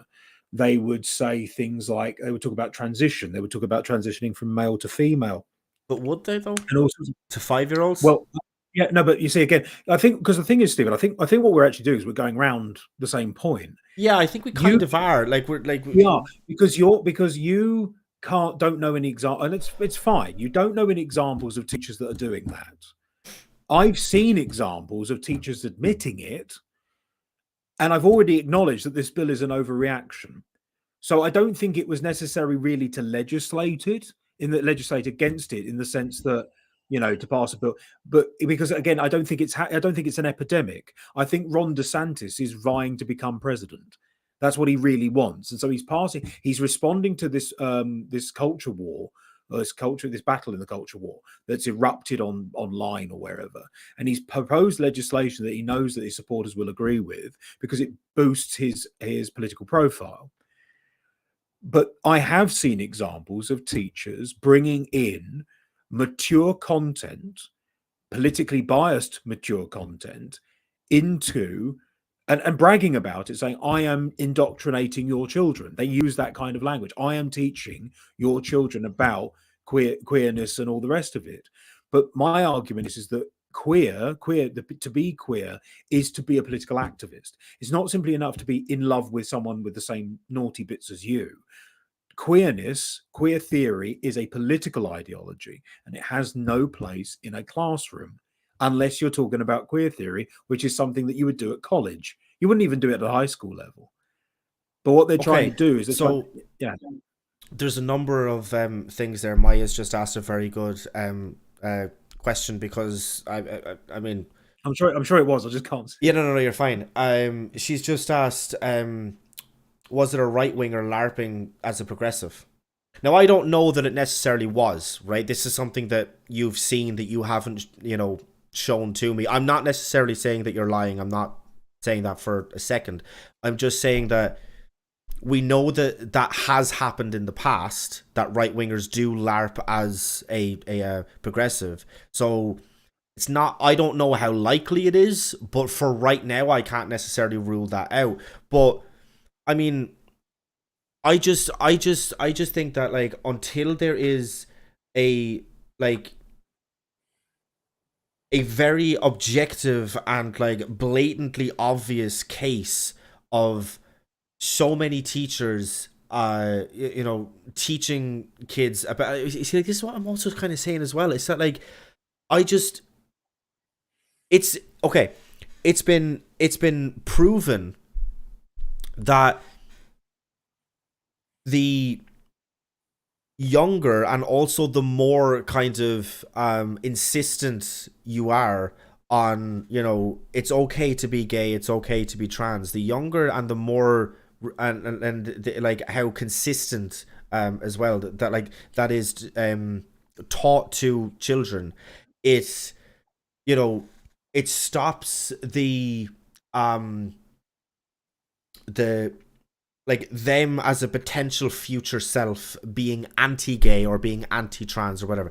So basically it's kind of teaching tolerance, and it's about teaching acceptance, and we know that this works because, I mean, like, we've seen it only in the last 10 years, right? So if you go back 10, 15 years, we started to say to people that are now my age and even a little bit younger, it's okay to be gay, it's okay to be trans, and lo and behold, not just because I am, but there's, my co-host Kevin, absolutely, he is as fucking straight as a barge pole, and he's no problem with gay people, he's no problem with trans people at all. So if teaching this at a younger age and being consistent and being repetitive in it is, and teaching people that there's nothing wrong with being gay, that there's nothing wrong with being trans, if that leads to more acceptance, if that leads to more tolerance, I just don't see the negative side of it, especially when we're kind of talking about the history. You go back to the 60s, you go back to the 70s, you go back to the 80s.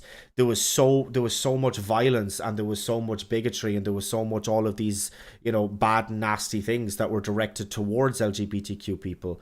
I just don't see the kind of negative about, if we know that this is going to stop it, or if we know this is going to at least lessen the amount that they get. I just don't see the negative side of it.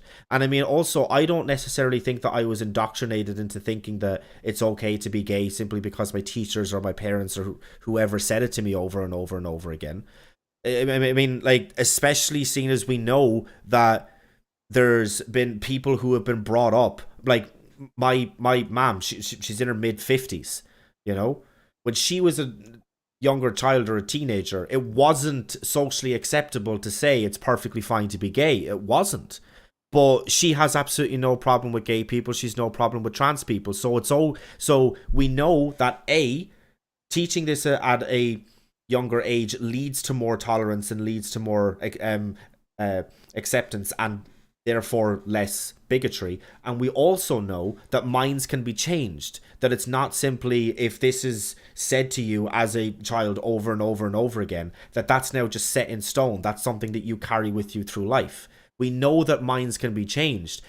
It's not easy to change minds, and that's why I and people who think the exact same as I do are more in favor of teaching this to children, so that we don't have to have the battles, so that we don't have to have the debates and the arguments and the etc., etc., etc., about trying to change minds, about trying to bring people over to, it's okay to be gay, it's okay to be trans. Because we've already done that at a younger age, so we don't need to have that later in life. But Stephen, you've just said that constantly reinforcing an idea doesn't mean that a kid will necessarily believe it. So again, well, the question would then be, what's the point of even trying to inject this in the first place? Second of all, saying it's okay to be gay is not what this bill is trying to stop. It's trying to stop a particular leftist kind of political ideology from being introduced to children too young and unsophisticated to process it and to debate it and to tear it apart and to deal with it objectively, as more sophisticated minds do as they become more educated. So it's not about, arguing against tolerance as all the rest of it. More importantly, you don't need to do it in a classroom. You don't. The wider culture has already decided. We've moved on, as you've pointed out. Queer as folk, the L word, that's old hat now. You don't get many TV shows or films that are purely for a gay audience anymore. They do, some of them do exist, but they're not as prominent, they're not as celebrated anymore because they're largely redundant, because you've got the injection of LGBTQ characters or whatever in a range of other media. The culture has accepted it. So the bill is responding to a problem that's not as bad as people make out. But the teachers that are being political in the classroom are also responding to a problem that's not as bad as they make out. In answer to Mia in the chat, I don't know if these are right-wingers LARPing or not. I suppose that's a possibility that I'd never considered it. I just sort of, the trouble with TikTok, as you know, is that you just take everything at face value pretty much, unless it's nakedly humorous. You just have to assume it's face value. You have to take it at face value. Yeah, as far as I'm concerned, these are people who are obviously unprofessional, not doing their jobs properly, and they're not just leaving it at be nice to others. If it was just be nice to others, then that's very hard to argue against. It's very difficult to not look like a dick, say, that time. But that's where it starts, not where it stops. And that's the paranoia, the concern from people who support the DeSantis Florida bill is that behind that tolerance, behind that acceptance, is a lot of political nonsense that demands compliance. See, this is something that I've noticed with a lot of people. They ask for tolerance. With tolerance, they gain acceptance. And then with acceptance, they demand your compliance. It's a kind of like it's slow increments. Again, it's 2:00 in the morning. I can't debate this with great detail. But yeah, so if it was as neutral as you said, if it was just like, some people are gay, what's the Stonewall slogan? Some people are gay, get over it. If it was if it was like that, people probably wouldn't care that much. They probably wouldn't care, but they fear, perhaps unwisely, I would argue, maybe there is a lot of truth to that there's more behind it. There's a kind of indoctrination. There's an ideology behind it, which is not the same thing. You don't have to be any particular ideology to be tolerant of others who are different from you. But if that was where it's something, it would be very hard to argue that. But the bill isn't trying to stop it. It's trying to stop a gender studies ideology that might not actually, be there to be enforced. I could barely string a sentence together, man. You're fine. Look, the last thing that I'm going to say is that, like, I understand what you're saying, and I understand kind of where you're coming from and stuff like that, but I just don't, from like a fundamental, from like a base level, I just don't know why this is politicized. So by that I mean, if you're a right-winger, if you're a conservative, the only things that you have to believe, or that you have to stand with or to argue for, is smaller government, is things like lower taxes for rich people, whatever, right? You like know the kind of basic stuff, right? That's all that you have to agree with. You don't have to agree that it's bad for teachers to be telling kids about what gay people are like. You don't have to do that. That's a choice that you're making, right? So, for example, you will have a conservative who is choosing to think that, it's inherently wrong to be gay. They would they would look at you or I or somebody else who is LGBTQ and say that we're moral monsters because we've had sex with guys, right? But the point is, that's not something that you have to believe. I just don't understand why this is so inherently politicized. Like, I'm a socialist, so I believe the things that I believe. I don't have to come onto here or go onto any other platform or, be in favor of gay people being themselves. I think that they should be, but I don't. I shouldn't have to come out on here and argue against this bill or against some other bill, or I shouldn't have to debate anybody else on why it's you know morally neutral, we'll say, to be gay. Right? There's nothing wrong with it. I shouldn't have to do that. The point is that this is, as you said, because oh, you're there. Oh yeah, I can hear you, but your video's frozen. That's kind of strange. Anyway, the point is, as you had said, like, this is all culture war stuff. It's all culture war because they don't like. This is stuff that is just purely manufactured. It's not something that we are like actually battling with in day-to-day life. This is something that is invented. It's something that they have chosen. Hey, if we go after this, it's going to rile people up. It's going to get people onto my side. But yeah, okay, it's going to alienate some people, but it's going to get a lot of my followers to be riled up and to vote for me next time that I'm here. Hello. Did you hear any of what I said? The last thing I heard is that you obviously, because we have different political beliefs, that we have to believe in very few things, but then you choose to believe in others. Yeah. And there is some truth in that. Yeah, and that this is chosen because it's the fact that right wingers are after going after or are after implementing this bill. It's all culture war bullshit, and culture war bullshit is just that. It's just bullshit.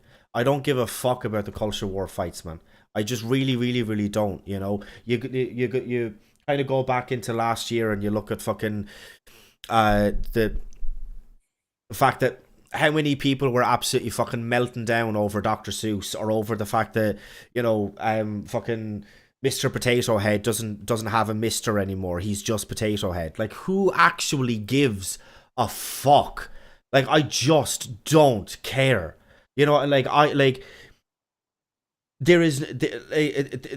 There is not one even fraction of a microsecond of my day-to-day life where I am impacted by the fact that Potato Head doesn't have a Mister anymore, or that there's certain Dr. Seuss books that I can't buy fresh out of a bookstore anymore.